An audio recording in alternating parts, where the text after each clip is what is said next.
ہوگا کہ اب وہ اتنا سا کلپ ہے وہ وائرل ہو گیا تو لوگوں نے اس پہ نا بڑے عجیب عجیب تبصرے کر لیے. کسی نے کہا جی یہ ناراض ہو کے جا رہا ہے, تو کوئی کہے گا یار وہ اداس ہو کے جا رہا ہے, کوئی کہے گا گھر چھوڑ کے جا رہا ہے. کسی نے مطلب اس جیسے جیسے کسی کی اپنی ایک جو ہے نا اندر کی کیفیات چینج ہوتی ہیں نا, اس طریقے سے وہ جو ہے نا سوشل میڈیا میں بیان کرتے ہیں. تو اس کے بعد ہم انسانوں میں یہ کیفیت پائی جاتی ہے, ہم کلیٹ ہو جائیں گے یا تنہا رہنا پسند کریں گے, ڈپریشن میں چلے جائیں گے. عام طور پہ ڈپریس بندہ تنہائی پسند ہو جاتا ہے. آنٹ الگوریدم کالونی کے اوپر ایک الگوریدم بنایا ہوا ہے ہم نے جو ہے نا اے آئی کے. تو وہ پینگون نے بھی جو ہے نا ایک سفر سٹارٹ کیا ہوا تھا. اب وہ کچھ کہتے ہیں جی کہ 70 کلومیٹر اس نے دور پہاڑوں پہ جانا ہے. 70 کلومیٹر دور جانا ہے, یہ سنا تو تھا. بات یہ ہے کہ اب کیا وہ سفر سٹریٹ ہے, کرو ہے, اس کا جو ہے نا آیا کیا ہے. کہتے ہیں کہ جو خون ہوتا ہے نا, خون کا رشتہ ہوتا ہے, وہ تو آپ کا مقدر میں ہوتا ہے. جو دوستی ہوتی ہے نا, یہ آپ بڑی سوچ سمجھ کے بناتے ہیں, یہ خود بنانے ہوتے ہیں. اس لیے کہتے ہیں اپنے دوست اچھے بنائیں. آپ کے مائنڈ کی جو آپ کے اندر کی ول پاور ہے نا, اس سے آپ کے ہاتھوں کی لکیریں بھی. اچھا ہاں, تو مزے کی بات یہ ہے کہ میں نے ایک ایکسپیریمنٹ یہ کیا. اچھا, کہ ایک دفعہ میں نے اپنے ہاتھ کا جو ہے نا فوٹو کاپی کروا دی. اچھا, اور پھر کچھ عرصے کے بعد 3 سال بعد دوبارہ سے میں نے جب اپنے فوٹو کاپی کروایا نا, تو میں نے تقریباً 80% اپنی لکیریں چینج کر. ناظرین یہ دیکھیں, آپ کہا جاتا ہے کہ لکیریں سیم رہتی ہیں. اب یہ ڈاکٹر صاحب نے خود ایکسپیریمنٹ کیا. بالکل بالکل بالکل. کوئی کہے گا جی وہ اس کی محبت نہیں کی, کوئی کہے گا جی اس کے جو ہے نا خاندان والوں نے اس کے ساتھ اچھا نہیں کیا. کوئی کہے گا جی کہ جو ہے نا وہ اس کے اندر بڑا دل اداس تھا, وہ کہتا ہے چلو پہاڑوں کی سیر کر رہا ہوں. اچھا, کوئی کہے گا نہیں یار وہ بس جو ہے نا من موجی سا تھا. اچھا, کوئی کہے گا وہ اصل میں مشکلات سے فرار چاہتا تھا. پہلے کسی زمانے میں نا لوگ کہتے تھے آپ خاموشی اختیار کریں, اور خاموشی جو ہوتی تھی وہ ایک بڑا پازیٹیو جو ہے نا اس کو سمجھا جاتا تھا. سب سے سستی خاموشی. ہیپینس, کوئی بندہ آپ کہیں نا جی فلاں بندہ بہت خوش ہے, اور چل یار ایویں ہی مارنے تھی, وہ کس طرح خوش ہو سکتا ہے. کل تو میں انہوں رونا تھا کیسے. ٹھیک ہے, اب دوسرے کو خوش دیکھ بھی نہیں سکتے. تو ہو سکتا ہے نا آپ باقی پینگوئن جو ہے نا اس پہ بڑا جیلس فیل کر رہے ہیں کہ یار دیکھو ہم نے کتنا کچھ کیا, ایفرٹ کیا, اور یہ خالی پیدل چلا ہے اور اس کی انہوں نے اتنی زیادہ تعداد اس کو مل گئی ہے.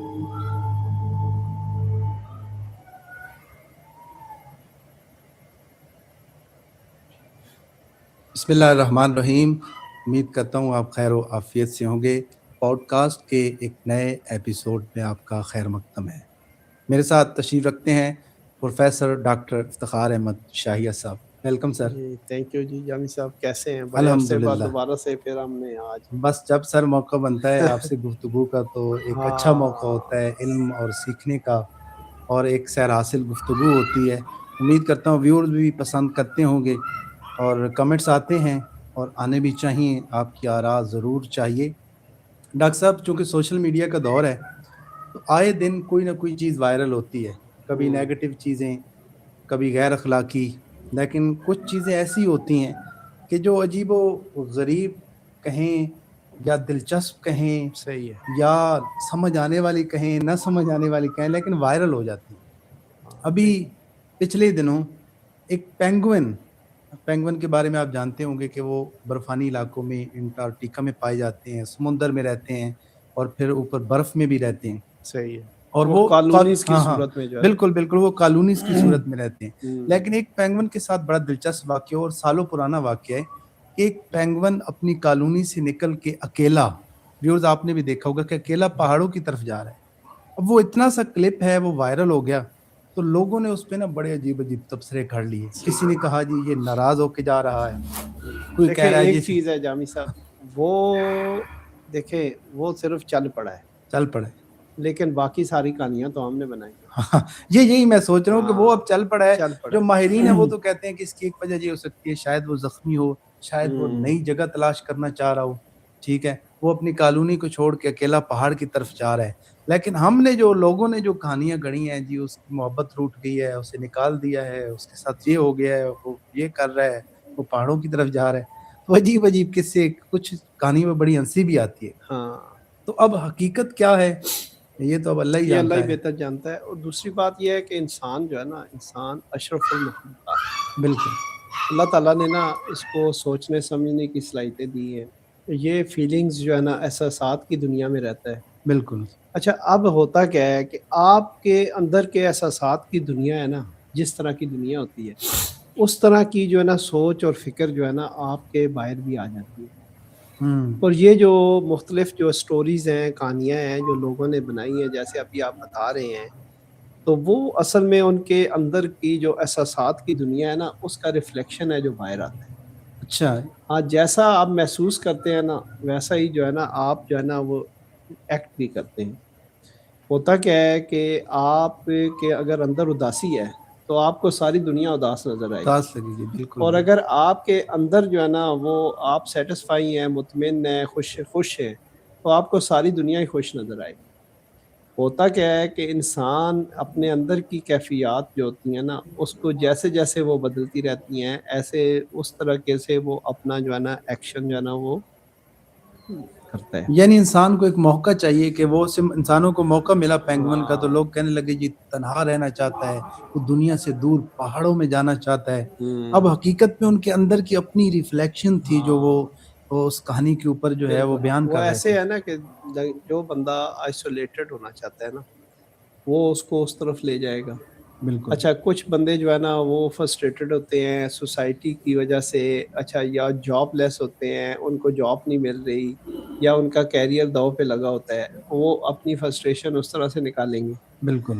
تو کوئی کہے گا یار وہ اداس ہو کے جا رہا ہے، کوئی کہے گا وہ گھر چھوڑ کے جا رہا ہے. کسی نے مطلب اس جیسے جیسے کسی کی اپنی ایک جو ہے نا اندر کی کیفیات چینج ہوتی ہیں نا اس طریقے سے وہ جو ہے نا سوشل میڈیا میں بیان کر دیتے ہیں.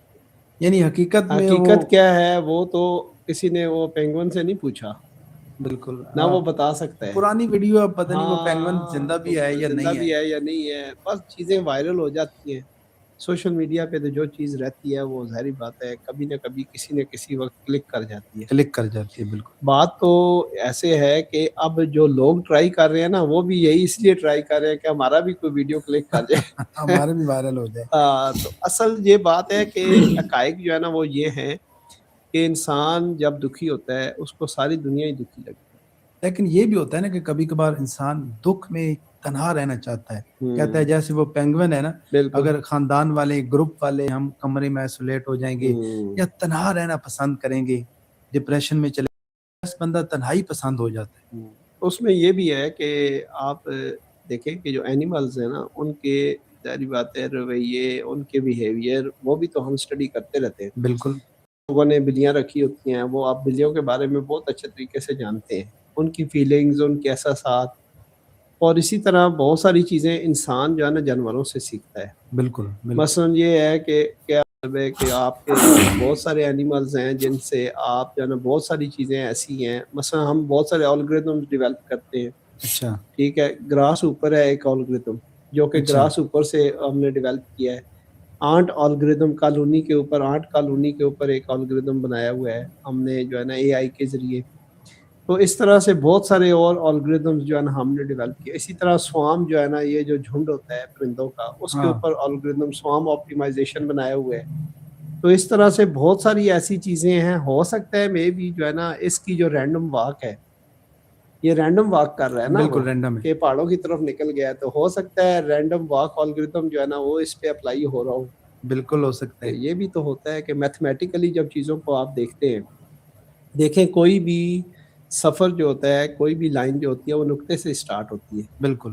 تو وہ پینگوئن نے بھی جو ہے نا ایک سفر سٹارٹ کیا ہوا تھا. اب وہ کچھ کہتے ہیں جی کہ 70 کلومیٹر اس نے دور پہاڑوں پہ جانا ہے. 70 کلومیٹر دور جانا ہے، یہ سنا تو تھا. بات یہ ہے کہ اب کیا وہ اس کا سفر سٹریٹ ہے، کرو ہے اس کا جو ہے نا آیا کیا ہے، کیا وہ جو ہے نا واپس بھی آئے گا یا نہیں آئے گا. لیکن ڈاکٹر صاحب ایک نقطہ اس کا وہ تھا کہ وہ اپنے کالونی میں رہ رہا تھا، اپنے گروپ میں، اپنے خاندان میں، اپنے جھنڈ کے ساتھ.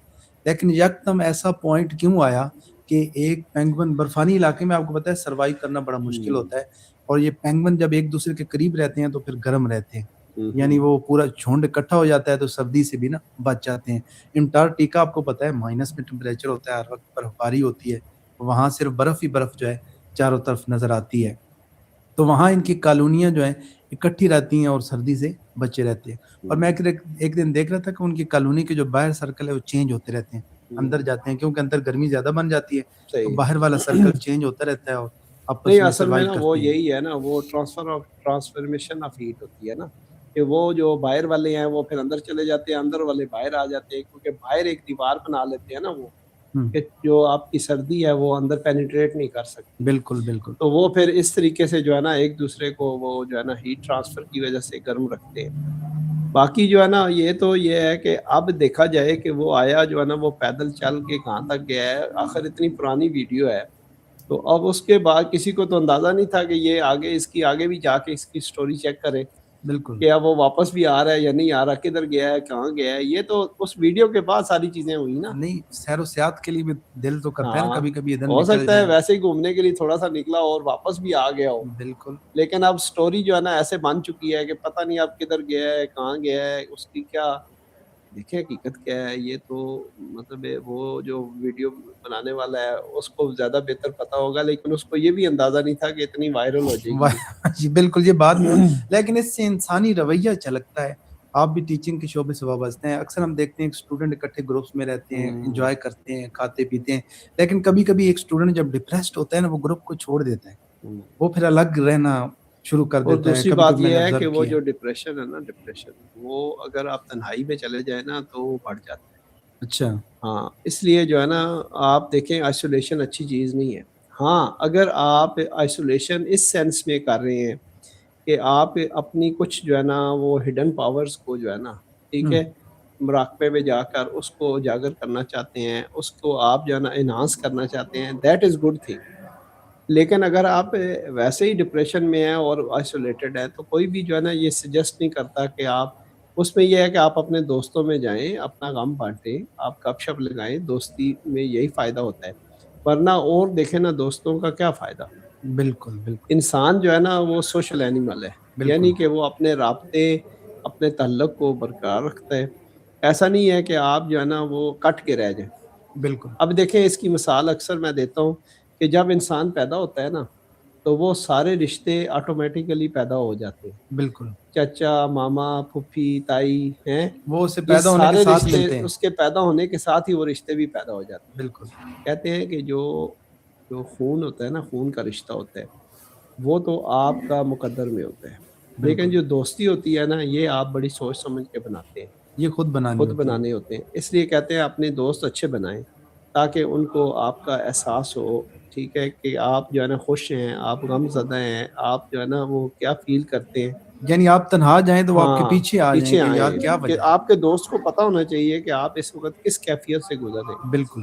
کہ ایسا نہیں ہے کہ آپ جو ہے نا, اچھا یہ اینیملز میں بھی ہوتا ہے, اچھا. اینیملز بھی جو ہے نا وہ جو ہے وہ کرتے ہیں اس طرح کی جو ہے نا ان کی بانڈنگ ہوتی ہے, وہ تعلق ہوتا ہے, وہ بھی ایک دوسرے کا خیال رکھتے وہ ہیں. چیونٹیوں کے جس طرح ہم دیکھتے ہیں آپس میں جاتی ہوئی ہاں ملتی ہیں ایک بالکل. دوسرے کو. اچھا وہ چیونٹیوں کا تو یہ ہوتا ہے نا کہ ان کا پورا نیٹ ورک ہوتا ہے. بالکل. اسی طرح ان کا بھی ایک سوشل نیٹ ورک ہوتا ہے, لیکن وہ جو نیٹ ورک ہے اس کی لینگویج کو انڈرسٹینڈ کرنا, وہ ظاہری بات ہے ایک خاص فریکوینسی پہ ہی چیزیں جا کے انڈرسٹینڈ ہوتی ہیں. بالکل. اچھا علم کیا ہے, ہر چیز کا علم ہے. اب وہ علم کیسے آپ حاصل کرتے ہیں, ٹھیک ہے, جیسے دیکھیں ستاروں کا علم ہے, ہاتھوں کی لکیروں کا علم ہے. بالکل.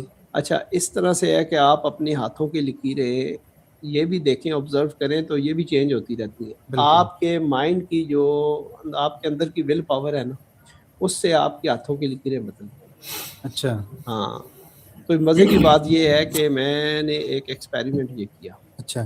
کہ ایک دفعہ میں نے اپنے ہاتھ کا جو ہے نا فوٹو کاپی کروا لیا اچھا. لکیروں کا, اچھا. اور میں نے دیکھا تو میں نے کہا جی کہ اب میں نے نا اپنی ول پاور سے ان ساری لکیروں کو چینج کرنا. ول پاور سے لکیریں چینج ہاں کرنی ہے. اور میں نے یقین کریں کہ جب جو ہے نا وہ اپنی میں نے پھر وہ اسٹریٹجی اپنائی, اور پھر کچھ عرصے کے بعد 3 سال بعد دوبارہ سے میں نے جب اپنے فوٹو کاپی کروایا نا تو میں نے تقریباً 80% اپنی لکیریں چینج کر دی. ہوئے ہوئے ناظرین, یہ دیکھیں آپ کہا جاتا ہے کہ لکیریں سیم رہتی ہیں, اب یہ ڈاکٹر صاحب نے خود ایکسپیریمنٹ کیا ہے. بالکل. تو میرا یہ خیال ہے کہ آپ جو ہے نا آپ کے اندر کی کیفیات جو ہے نا وہ بدلتی رہتی ہیں. اب یہ جو پنگوئن کے لوگوں نے جو ہے نا مختلف جو ہے نا اپنی رائے دینا شروع کر دی, تو اب ان کے اندر کی کیفیات جیسے جیسے بدلتی رہتی ہیں نا ویسے ہی لوگ اپنا اظہار بھی کرتے ہیں. बिल्कुल, बिल्कुल। कोई कहेगा जी वो उसकी मोहब्बत रूठ गई, कोई कहेगा जी उसके जो है ना ख़ानदान वालों ने उसके साथ अच्छा नहीं किया, अच्छा नहीं किया। कोई कहेगा जी कि जो है ना वो उसके अंदर बड़ा दिल उदास था, वो कहता है चलो पहाड़ों की थोड़ा-सा सैर कर पहाड़ों की लें। सैर कर रहा हूँ। अच्छा कोई कहेगा नहीं यार वो बस जो है ना मनमौजी सा था। मन में अच्छा कोई कहेगा वो असल में मुश्किलात से फ़रार चाहता था। देखें बाज़ दफ़ा एस्केप हम क्या करते हैं, हम मुसीबतों से, इन चीज़ों से एस्केप करना चाहते हैं, जबकि ऐसा करने से मुसीबतें ख़त्म तो नहीं हो नहीं जाती। होती, बिल्कुल। चीज़ें इंसान को अल्लाह ने क्यों अशरफ मखलूक़ात बनाया? इंसान प्लानिंग करता है, सोचता है। हम देखें ना हम सुबह उठते हैं, फिर हम पूरे दिन की प्लानिंग करते हैं। बिल्कुल, फिर अपने दिन के अंदर वो एक्टिविटीज़ परफ़ॉर्म करते हैं। अगर कोई भी आपकी असाइनमेंट होती है, उस असाइनमेंट को आप परफ़ॉर्म करते हैं। बिल्कुल, ऐसा होता है कि बाज़ दफ़ा वो असाइनमेंट जो है ना कितने परसेंट आप परफ़ॉर्म कर पाते हैं। नेक्स्ट डे फिर आप जो है ना उसको दोबारा से वहीं से स्टार्ट करते हैं। बिल्कुल, तो ऐसा है कि इंसान ने एक अपने आप को ग्रेजुअली वो तरक्की की तरफ जाता है।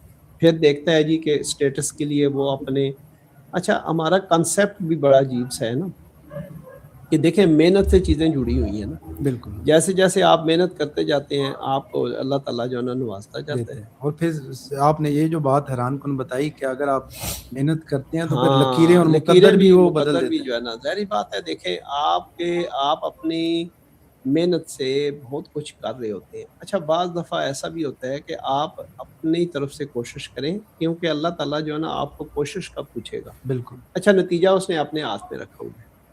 वो जो है ना क्या करता है, वो हमेशा जो है ना इंसाफ करता है, ज़्यादती कभी नहीं करता किसी के साथ। ये हमारा बिलीव है। अब इसी तरीके से जो है ना हम इंसान जो है ना हम दूसरों से बेहतर हैं। बाकी ये है कि अब इंसान अपनी स्ट्रैटेजीज़ बनाता है, अपनी प्लानिंग करता है, फिर सोचता है। अच्छा और उसको दुःख मिलता है तो वो अपने दुःख को फिर शेयर भी करता है, बिल्कुल, बाँटता बिल्कुल, भी है।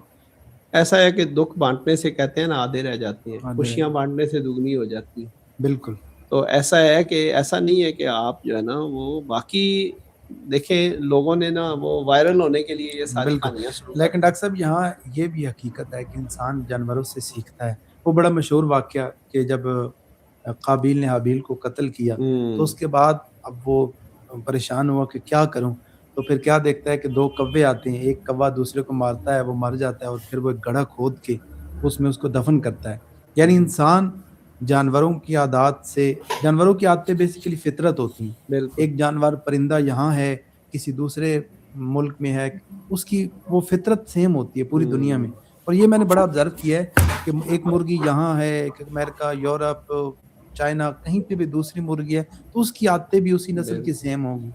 इस तरह हुँ, बाकी जानवर हैं, कुत्ता है, तो ये बेसिकली फ़ितरत इंसान को कुछ न कुछ सिखा रही होती है। सिखा रही तो होती है। इस अच्छा जो पेंगुइन का जाना आपकी भी आपने देखा होगा इंसानों ने जितनी भी डेवलपमेंट की है ना, रिसर्च के अंदर जितनी भी आप या इंसानी जो है ना इंसान ने जितना भी तरक्की की है, उसमें बहुत सारी चीज़ें ऐसी हैं जो उसने नेचर से ऑब्ज़र्व करके की बिल्कुल, हैं। बिल्कुल, अच्छा इंसान क्या करता है वो आइडियाज़ तो नेचर से ही लेता है ना, बिल्कुल। जो आपके अच्छा किसी भी चीज़ के पीछे असल चीज़ तो आइडिया होता है। देखें ना अब इतने बड़े जहाज़ हैं, तो वो किसी हाँ, परिंदे से आइडिया लिया बिल्कुल। है मिला है। तो अब यही है कि जैसे वो कहते हैं ना सुई जो होती है वो पानी में डूब जाती है और जहाज़ तैरता रहता है, तैरता रहता है।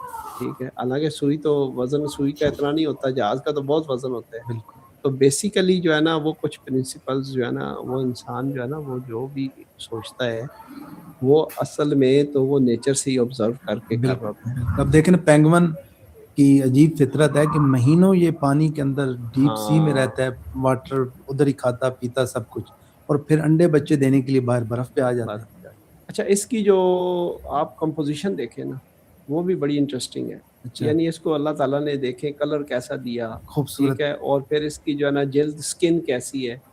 तो ये जो चीज़ें हैं ना, ये चीज़ें फिर पानी में उसने रहना है ज़ाहिर बात है, उसी हिसाब से उसको अल्लाह ताला ने डेवलप अच्छा किया। इसकी स्किन जो इसके ऊपर पर हैं, ऐसे हैं कि पानी जज़ब नहीं करते और मैं एक दिन एक रिपोर्ट देख रहा था कि इसके परों के ऊपर एक ख़ास किस्म का ऐसा लुब्रिकेंट है, जो पानी को ना फिसला देता है, पानी अलग हुँ, हो जाता है, यानी इसके जिस्म के साथ टच नहीं करता। सही है। लेकिन अगर कोई इंसान इसको हाथ लगाता है, तो इसकी स्किन के ऊपर जो एक ऑयल है या इस किस्म की कोई चीज़ है, तो वो ऊपर से उतर जाए तो फिर इसके पर ख़राब हो जाते हैं। हुँ। پھر اس لیے اس کا مطلب ہے کہ آپ اس کو رکھ نہیں سکتے پھر گھر پہ، سروائیو نہیں کر پائے گا وہ، سروائیو نہیں کر سکتے۔ یعنی وہ اپنے نیچر میں اپنی جگہ پہ ہی ایک فٹ خاص رہے گا۔ انوائرمنٹ جو ہے نا اسی میں وہ رہتا ہے، وہ بالکل زندہ رہتا ہے، اس کی سروائیو اصل میں یہی ہے کہ اللہ تعالیٰ نے نا اس کو بنایا ہی اس انوائرمنٹ کے بالکل، لیے۔ انٹارکٹیکا میں دیکھیں نا وہ پورے پہاڑ پہ ہزاروں لاکھوں کی تعداد میں بالکل، پینگوئن جب نکلتے ہیں اور باہر۔ اس کے اوپر دیکھیں بہت ساری ریسرچز اور بھی موجود ہیں، لیکن ہوا کیا کہ وہ ایک واک جو تھی نا اس کی رینڈم واک، وہ پاپولر ہو گئی، حالانکہ اس وہ کی ہٹ ہو گئی۔ وہ ایک باقی بڑی چیزیں ہیں، ایسے جب ہاں انڈا دیتی ہے اس کی مادہ تو وہ پنجوں کے اوپر ہی رکھی رہتی ہے، اس کو صحیح برف پہ گرنے نہیں گرنے دیتی نہیں دیتی، اور تاکہ وہیں پہ وہ بچہ نکالتی ہے۔ اس کی جو ہے نا ظاہری بات ہے کہ وہ برف پہ جب جائے گا تو وہ ٹیمپریچر کی وجہ سے۔ اچھا، پھر ایک خاص ٹائم تک پینگوئن کا بچہ اس کے جو والد یا والدہ اس کے پنجوں پہ رہتا ہے، اور میں ایک دن سن رہا تھا کہ اس کی والدہ جو ہے کھانا لینے سمندر میں چلی جاتی ہے اور والد پنجوں کے اوپر بچوں کو رکھتا ہے تاکہ برف کے اوپر نہ آئے جب تک اس کے وہ پر ظاہر ڈیولپ سی نہ ہو۔ بات ہے، وہ پورا ایک فیملی سٹرکچر ہے نا، بالکل، فیملی دیکھیں ہمارے یہاں بھی یہ ہوتا ہے کہ رسپانسبلٹیز تو دونوں کی ہوتی ہیں، دونوں کی ہوتی ٹھیک ہے، ہے، چاہے وہ مدر ہو یا فادر ہو، بالکل کیونکہ فیملی کا مطلب ہی یہ ہوتا ہے نا کہ یو آر ورکنگ ٹوگیدر، بالکل ٹھیک ہے، you can perform your event together. بالکل ایسا نہیں ہے کہ ایک کام کرے اور دوسرا نہ کرے۔ یہ جو ہے نا وہ کہتے ہیں کہ جو انا ہوتی ہے نا، انا ہوتی ہے اور آپ کی جو ترقی ہوتی ہے نا، یہ ساتھ میں نہیں چل سکتی۔ بالکل یعنی آپ کو اگر ترقی کرنی ہے تو اپنی انا کو کہیں پہ سائڈ پہ رکھنا پڑے گا۔ رکھنا پڑے گا۔ اور یہ ہے کہ آپ جیسے ہم آج کل جو ہے نا، ہم اگر اپنے بارے میں کچھ بتاتے ہیں نا، لوگ اس کو خود نمائی کہتے تھے پہلے، ہوں، جبکہ خود نمائی جو ہے نا اب نہیں اس کو کہتے۔ اب آپ جب تک اپنے بارے میں نہیں بتائیں گے لوگ آپ کو جان نہیں پائیں گے، نہیں بالکل اور جب تک لوگ جانتے نہیں ہیں نا اس وقت تک آپ کے بارے میں اپنی رائے بھی نہیں دے پاتے۔ بالکل اب آج دیکھیں، آج ہم نے کسی ڈاکٹر کا پتہ کرنا ہو تو ہم پہلے سوشل میڈیا سے چیک کرتے ہیں کہ یار لوگوں کے کیا کمنٹس ہیں اس کے بارے میں، اب تو ٹھیک ہے، اے آئی سے پوچھ لیتے اے ہیں۔ آئی سے بھی پوچھ لیتے ہیں اچھا ڈاکٹر کون سا ہے، کس شعبے کے ڈاکٹر کے پاس جانا ہے، جانا بھی چاہیے یا نہیں جانا چاہیے، ٹھیک ہے، اس کی ایجوکیشن، اس کا ایکسپیرینس، تو یہ ساری چیزیں ہم جو ہے نا وہ ویریفائی کرتے ہیں۔ تو اسی طرح ہے کہ پہلے کسی زمانے میں نا لوگ کہتے تھے آپ خاموشی اختیار کریں، ہوں، اور خاموشی جو ہوتی تھی وہ ایک بڑا پازیٹیو جو ہے نا اس کو سمجھا جاتا تھا، سب سے سستی خاموشی۔ لیکن آج دیکھیں آپ اگر خاموش رہتے ہیں تو لوگ آپ کو جان نہیں پاتے، نہیں جانتے۔ اس سے کیا ہوتا ہے کہ آپ کی کریڈیبلٹی مشکوک ہو جاتی ہے۔ تو آپ کو بولنا پڑتا ہے آپ کو، تاکہ لوگ سنتے ہیں پہلے آپ کو، پھر جج بعد میں کرتے ہیں۔ لیکن آج کل لوگ رویے بھی تو دیکھتے ہیں نا، اگر پینگوئن کا رویہ لوگوں نے دیکھ لیا، ہوں لیکن یہ بڑا المیہ ہے کہ ہمارے ارد گرد کتنے لوگ ڈپریس ہیں، پریشان ہیں، ہاں، لیکن یہ بھی معاملات دیکھیں ان کا رویہ نظر اچھا نہیں آتا، ایک پینگوئن چیز، کا آ گیا۔ ایک چیز جو ہے نا وہ جامی صاحب اس میں بڑی انٹرسٹنگ ہے، جو مجھے جو ہے نا جس میں سوچنے کا موقع ملا۔ میں یہ کہتا ہوں کہ اب سارے احساسات اور ساری فیلنگز جو ہے نا آپ نے دیکھے نا اداسی والی ہیں، ہوں، جدائی والی ہیں، ٹھیک ہے، ہاں، اس میں ہیپینس والی کوئی نہیں ہو سکتا ہے وہ خوشی سے جا رہا ہو، خوشی سے پہاڑوں کی طرف جا رہے ہو، یہ جا ڈاکٹر رہا ہو، صاحب نے بڑا امپورٹنٹ پوائنٹ ہاں، نوٹ کیا ہے کہ لوگوں نے وہ اداسی والی زیادہ دی ہے، اس کا مطلب ہے لوگوں کے اندر اندر اداسی سے زیادہ اس کا ہے، مطلب یہ ہے کہ جو ہمارا سوشل میڈیا ہے نا اس میں اداسی والا جو ریشو ہے وہ زیادہ ہے۔ زیادہ ہے۔ اب دیکھیں نا، محبت میں ناکامی، یہ تو ہو سکتا ہے کہ وہ اپنے محبوب کو تلاش کرنے گیا ہو، لیکن ہو سکتا ہے ڈاکٹر صاحب ہاں ان میں محبت والا کوئی ہاں کلچر ہی نہ ہو، کلچر ہی نہ وہ ہو، تو ایک نہیں پرندہ ہے۔ محبت تو ہوتی ہے، اچھا، محبت تو ہوتی ہے، وہ جانداروں میں فطرت رکھ دیتی ہے نا اپنے اندر۔ جس طرح وہ لیکن لو اصل برڈز میں ہوتے میں ہیں۔ یہ کہتا ہوں کہ اس میں نا آپ پازیٹیو دیکھیں نا، اس میں پازیٹیو اسپیکٹس کی طرف کوئی نہیں جا رہا ہوتا۔ زیادہ تر لوگ اداسی، اس کے اچھا جی بے وفائی کے لفظ آپ کو ملیں گے، کوئی یہ بالکل، نہیں کہتا کہ وہ اپنی وفا جو ہے نا نبھانے کے لیے جا رہا تھا۔ لیکن یہ لوگ کہتے ہیں کہ بیوی سے جو ہے ڈر کے ہاں، یا بیوی سے تنگ آ ڈر کے کے بھاگ کے ہر جا رہا بات جو ہے نا وہ بیوی کے کھاتے میں ڈال دیتے ہیں ہے۔ نا، بالکل بالکل، جو بھی چیز نہ ہو نا تو بندہ پھر وہ بیوی کے کھاتے میں ڈال دیتا ہے، یہ جبکہ پرابلم جو ہے۔ بیوی ہوتی ہے وہ بندے کی بہت بڑی موٹیویٹر ہوتی بالکل ہے، بالکل یعنی آپ کی ڈرائیونگ فورس ہی اصل میں آپ کی وائف ہے، بالکل بالکل ٹھیک ہے۔ تو میرا نہیں خیال ہے کہ یہ جو جتنے بھی آپ کو اس طرح کے لوگ ملیں گے نا، وہ بیسیکلی آپ کو زیادہ اداس ملیں گے، ٹھیک ہے، فرسٹریٹڈ ملیں گے، ٹھیک ہے، سیڈ موڈ میں ملیں گے۔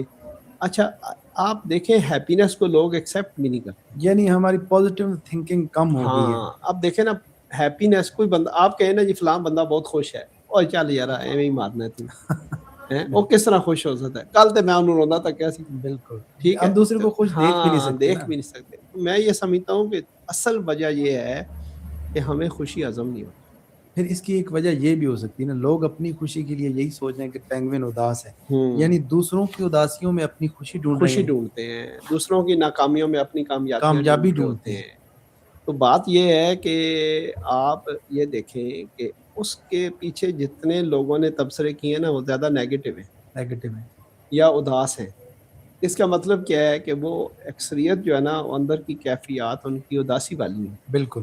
اچھا ہیپینس جو ہے نا آپ دیکھیں ہم خوش لوگوں کو جو ہے نا کم ملتے ہیں، ہوں، اداس لوگوں کو زیادہ ملتے زیادہ ہیں، ملتے ہیں، ٹھیک ہے۔ اچھا پھر یہ بھی ہوتا ہے کہ آپ اگر خوش ہیں نا تو وہ کوئی آپ کی طرف توجہ بھی کم دے گا، لیکن ہاں، آپ اداس ہیں تو ہر بندہ پوچھے گا پوچھے گا، بالکل، کہ یار اب کیونکہ وہ اندر سے اپنی تسکین کے لیے خوشی کے لیے نا کہ یار یہ اداس ہے، اصل میں تو وہ انجوائے کر رہا کر ہوتا ہے رہا نا۔ ہوتا ہے، بالکل، تو اس لیے میں یہ سمجھتا ہوں کہ اصل چیز جو ہے نا وہ یہی ہے کہ آپ دوسرے کی خوشی میں خوش ہوں، لیکن بالکل، کہنا بڑا آسان ہے لیکن کرنا بہت مشکل بہت مشکل ہے، بہت مشکل ہے۔ تو حقیقت میں سروائیول بھی نیچر میں سیکھنے کو ملتا ہے ان پرندوں سے، جانداروں سے۔ اب پینگوئن کی لائف بظاہر دیکھنے میں مشکلات سے بھری ہوئی ہے سمجھ، لیکن حقیقت میں شاید اس کی انجوائمنٹ صحیح ہو، کہہ رہے اسے ہیں۔ اچھی اچھا لگتی ہو۔ ایسے ہی ہے نا جیسے آپ دیکھیں جو برفانی علاقوں میں لوگ رہ رہے ہوتے ہیں، ہم بالکل، تو جب جاتے ہیں نا کبھی کبھار ٹرپ پہ تو وہ بڑا گھومنے انجوائے پھرنے، کرتے ہیں، ہاں، لیکن ان سے پوچھیں ان کی لائف کی مشکلات، بالکل، ان بالکل، کی سروائیول جو ہے نا کتنی مشکل ہے، وہ کتنی پہلے سے پلاننگ کر کے رکھی ہوتی ہے برف انہوں پہ نے، رہنا برف تو پڑے بہت گی تو مشکل پھر ہے، کیا کریں گے، بالکل۔ کیسے جئیں گے۔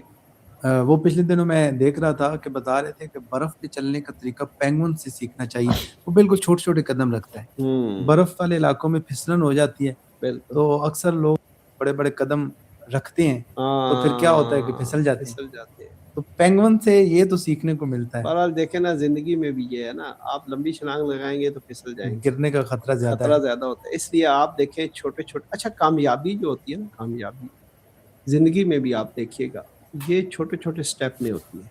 اچھا، ہاں یعنی یہ ہم کہتے ہیں نا کہ راتوں رات میں بہت بڑی کوئی کامیابی حاصل کر لوں تو وہ تو پھر بڑی مشکوک ہو جاتی ہے، ناممکن بھی ہے، ناممکن بھی ہے اور مشکوک بھی ہے۔ لیکن آپ کامیابی کو آپ دیکھیں زینہ بہ زینہ چڑھ کر نا کامیابی بالکل، حاصل ہوتی ہے، بالکل، اور چھوٹے چھوٹے سٹیپ میں ہوتی ہے۔ آپ دیکھ لیں کہ جو ہم نے سیڑھیاں بنائی ہوتی ہیں نا وہ بھی ایک خاص انداز سے جو ہے نا ان کی ہائٹ رکھ کے بناتے ہیں، یہ بالکل، نہیں ہے کہ ایک سیڑھی اور دوسری سیڑھی کے درمیان اتنا فاصلہ ہو کہ بندے سے اوپر چڑھا ہی نہ چڑھا جائے۔ ہی رہ جائے، بالکل، تو اس لیے جو ہے نا یہ کامیابی کے زینے چڑھنے کے لیے بھی نا چھوٹے چھوٹے قدم، چھوٹے چھوٹے قدم اٹھانے پڑتے ہیں، اور اور ہزاروں میں، زندگی ہاں ہزاروں میں کوئی ایک ہوتا ہے جس کا ایک قدم ہی اسے زمین سے آسمان پر لے جاتا ہے۔ ہاں لیکن وہ جو ہے نا ایکسیپشنل کیسز ہوتے ہیں، اور ایکسیپشنل کیسز جو ہوتے ہیں نا ان کو آپ ایگزامپل نہیں بنا سکتے۔ بالکل، جس طرح یہ ویڈیو وائرل ہوئی، اب ہاں ویڈیو کافی عرصے سے موجود تھی لیکن ایک دیکھیں سٹیپ یہ ایسا بھی ہے تو ہو وائرل ہو سکتا گئی۔ ہے نا اب باقی پینگوئن جو ہے نا اس پہ بڑا جیلس فیل کر رہے ہوں کہ کہ یار دیکھو ہم نے کتنا کچھ کیا، ایفرٹ کیا ہے، اور یہ خالی پیدل چلا ہے اور اس کی انہوں نے اتنی زیادہ داد اس کو مل گئی ہے۔ لیکن ڈاکٹر صاحب یہاں ایک اور پوائنٹ بھی ہے، جیسے وہ پینگون اب چلا اپنے گروپ کو، اپنی کالونی کو چھوڑ کے کہ میں اب بس سب کچھ چھوڑ کے پہاڑوں میں جا رہا ہوں، وہ لمحہ اسے وائرل کرنے کا آ گیا۔ ہاں انسان جب مایوس ہو کے لیکن یہ بالکل بھی تو اینڈ ہو پہ ہوتا ہے سکتا نا، ہے نا کہ وہ جو ہے نا کوئی نئی جو ہے نا مطلب ایک نئی انوینشن کی طرف چل پڑا ہو، بالکل نیا علاقہ دیکھیں ایک دیکھنا چاہتا نئی ہوں، سوچ اس کی، نئی تھاٹ لے کے آیا ہو، وہ پازیٹیو بھی تو سوچنا چاہیے نا۔ بالکل، بالکل، وہ سوچ رہا ہو یار کہ انوائرمنٹ کو کل کو انوائرمنٹ چینج ہو جاتا ہے پھر ہم کیسے سروائیو کریں گے۔ بالکل، بالکل، تو بالکل، یہ ہے، یہ اس کو آپ ایسے بھی لے سکتے ہیں کہ جب کوئی بندہ جو ہے نا ڈفرینٹ سوچتا ہے نا تو اس کو سوسائٹی ایکسیپٹ نہیں کرتی، بالکل، اچھا اس کو بہت مشکلات آتی ہیں۔ بالکل۔ اگر وہ علیحدہ سے سوچنا شروع کر دے نا تو لوگ اس کو ایکسیپٹ نہیں کرتے، لوگ تو کہتے ہیں کہ بس بندہ سوچے ہی نہ۔ تو اس لیے اکثر سائنسدانوں لوگوں کے بارے میں کہا جاتا ہے کہ وہ الگ رہتے ہیں، دور رہتے ہیں، لیکن کیونکہ بظاہر بالکل لوگوں کو لگتا ہے کہ وہ کوئی کام نہیں کر رہے، لیکن بیک گراؤنڈ پہ حقیقت میں وہ کتنی ریسرچ کرتے ہیں، بالکل دنیا کو کتنا کچھ دے جاتے ہیں۔ دنیا ایسے ہی ہے جی، دنیا تو سائنٹسٹ کے مرہون محنت ہی ہے نا، بالکل، انہوں بالکل، نے انوینشنز کی، ڈسکوریز ہوئیں اور پھر آج جو ہے نا دنیا کے ہم مزے لے رہے ہیں۔ بالکل، اچھا کوئی بھی پرابلم جو تھا نا شروع میں بڑے سمپل ہوتے تھے، اب تو کمپلیکس جو ہے نا پرابلمز آ گئے ہیں، ٹھیک ہے، ملٹیپل جو ہے نا ان میں سنگولیرٹیز ہوتی ہیں، ملٹیپل جو ہے نا سٹفنس ہوتی ہے۔ بالکل، تو ایسے اسٹف پرابلمس کو اب انسان جو ہے نا وہ اپنی عقل کے ذریعے ہی سالو کرتا ہے، بالکل، اور اس کے لیے یہ ہے کہ ایفرٹ کرتا رہتا ہے۔ اچھا وہ ایفرٹس جو ہوتی ہیں نا ان میں تسلسل ہوتا ہے، تسلسل، ایسا نہیں ہے، چیزوں میں تسلسل رہے تو پھر کامیابی جو ہے نا وہ بندے کو جو ہے نا کامیابی کی طرف بندہ بڑھتا ہے۔ تو آپ زندگی میں بھی نا یہ دیکھیں اچیومنٹس کے لیے نا آپ نے اپنی اچیومنٹس کے لیے ایک تسلسل رکھنا ہوتا ہے. بالکل. اچھا پھر سوچنا یہ ہے کہ آپ کرنا کیا چاہتے ہیں, اس کے لیے پھر آپ پلاننگ کرتے ہیں.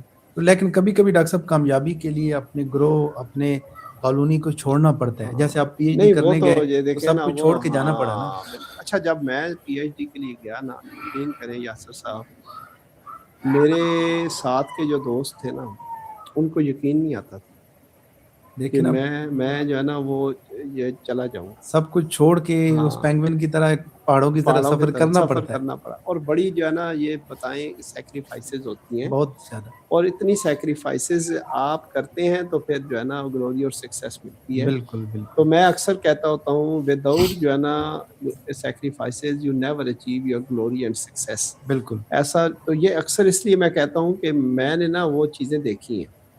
ہم نے وہ آپ دیکھیں پردے کے پیچھے کیا تکلیفیں ہوتی ہیں نا. لوگ تو کامیابی کو دیکھ رہے ہوتے ہیں نا, آپ اور اس کے پیچھے کتنا سفر طے کیا اس کامیابی کو حاصل کرنے کے لیے وہ کوئی نہیں دیکھ وہ رہا نہیں ہوتا. دیکھتے. تو اس لیے آپ لوگوں کو کامیاب ہوا, لوگوں کو تو اب بندہ دیکھ لیتا ہے, لیکن اس کامیابی کے پیچھے اس نے جو ایفرٹس کی ہوتی ہیں نا وہ بڑی ضروری ہوتی اگر ہیں. وہ دیکھی جائیں تو اس سے حوصلہ تو ملے گا نا کہ بالکل. کیا جا سکتا ہے, دیکھیں ممکن اور ہے. ڈسیزن جو ہے نا بڑا مشکل چیز ہوتی ہے.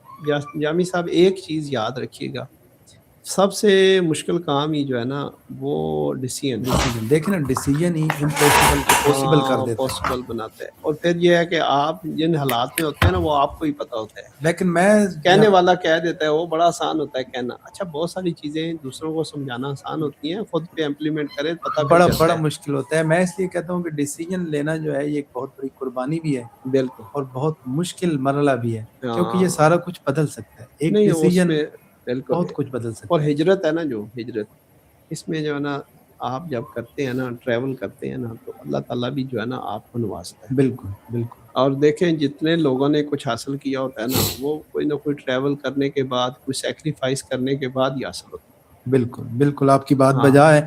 اور اس پینگوئن کی کہانی سے ویڈیو سے ہمیں پازیٹیو چیزیں سیکھنی چاہیے اور امپلیمنٹ کرنی چاہیے, بجائے کہ ہم اس کو نیگیٹیوٹی کی طرف لے کر جائیں, بلکہ ہم سوچیں کہ وہ ایک اچھے عمل کے لیے اچھی چیز کے لیے جا رہا ہے. اور جو خوشیاں جو ہے نا خوشیوں کو لے کے آئیں زندگی خوشیوں میں. کو خوشیاں بالکل جو ہے نا بڑی امپورٹنٹ ہیں. آج کل ایسے لگتا ہے جیسے خوشیاں روٹ سی گئی روٹ سیکھیں. بالکل ہیں. وہ کہتے ہیں نا کہ نا امیدی کو آپ سائڈ پہ رکھیں اور امید کو لے کے آئیں. امید کو لے کے. امید کی شمع جلتی ہے تو اس سے پھر جو ہے نا روشنی ہوتی ہے. بالکل اور بالکل. سے جو ہے نا پھر کہتے ہیں نا ستارے یاس کے ہوتے ہیں جس افق پہ قریب, وہیں سے عزم کا خورشید نو نو نکلتا ہے. نکلتا ہے. بالکل تو جو ہے بالکل. نا یہ امیدیں جو ہے نا وہ زندہ رہنی چاہیے.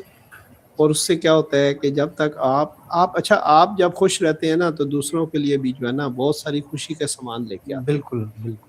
تو یہ خوشی کے سلسلے جو ہے نا یہ بھی جو ہے نا وہ کہتے ہیں نا کڑی سے کڑی جیسے جڑتی ہے نا ایسے یہ بھی جڑے ہوتے وہ ہیں, سلسلہ بن جاتا موتیوں کی مالا کی طرح پروئے ہوتے ہے. ہیں. پروئے ٹھیک ہے ہوتے نا, ہیں. ایسا نہیں ہے. آپ جو ہے نا وہ اپنی خوشیاں بانٹیں گے تو دوسروں کے جو ہے نا وہ دل بھی جیتیں گے. بالکل بالکل. دل جیتنا تو اصل مسئلہ ہے سارا. یہ بہت بڑی بات ہے. ہاں اور حقیقت میں جانوروں کا جہاں تک مسئلہ ہے تو وہ ماہرین کہتے ہیں وہ بیمار ہوں تو ایسا ہوتا ہے کہ وہ اکثر اپنے آپ کو اپنی کالونی سے جھنڈ سے جدا کر لیتے ہیں, ان کی جو میڈیکل پرابلم ہے. بہرحال جو بھی ہیں تو ایک سیر حاصل گفتگو رہی. چلیں امید ہے جی آپ لوگوں نے اس پہ ظاہر بات ہے ہم نے بھی کچھ نہ کچھ ان پٹ دی ہے, آپ کو پسند آئے گا. اگر آپ کا تبصرہ آئے گا تو ہمیں خوشی بڑی ہوگی. بالکل بالکل. آپ اپنے کمنٹ سے ہمیں ضرور آگاہ کیجیے گا. ڈاکٹر صاحب آپ کی قیمتی وقت کے جی لیے جی شکر آپ کا گزار بھی ہوں. جامی صاحب شکریہ کہ آپ جو ہے نا ہمیں کبھی کبھی بلا لیتے نہیں ہیں. نہیں, میرا وقت تو ہے دل آپ ہوتا کے. ہے کہ ہر روز ہی ڈسکشن ہو, ہر روز ہم ہاں کسی بس نہ کسی لیکن موضوع پہ گفتگو مصروفیات کی کریں. وجہ سے جو ہے نا اکثر ایسا ہوتا نہیں ہے. شکریہ بہت جی بہت جی سب کا. Thank you. ناظرین آپ کا بھی شکریہ. Thank you G. ویورز آپ کا بہت شکریہ. Thank you for watching Yasir Jami pod cost.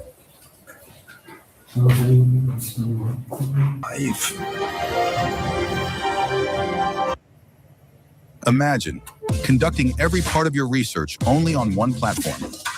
Meet Boreum. What is Big Bang actually? Actually, Yeah. yes. How did our universe begin? Universe actually establishes a beginning for the universe is existing eternally but expanding.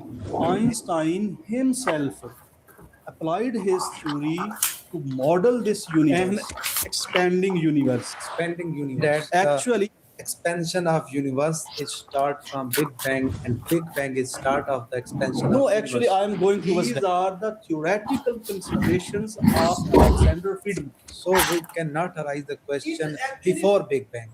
Is there only one Big Bang, or in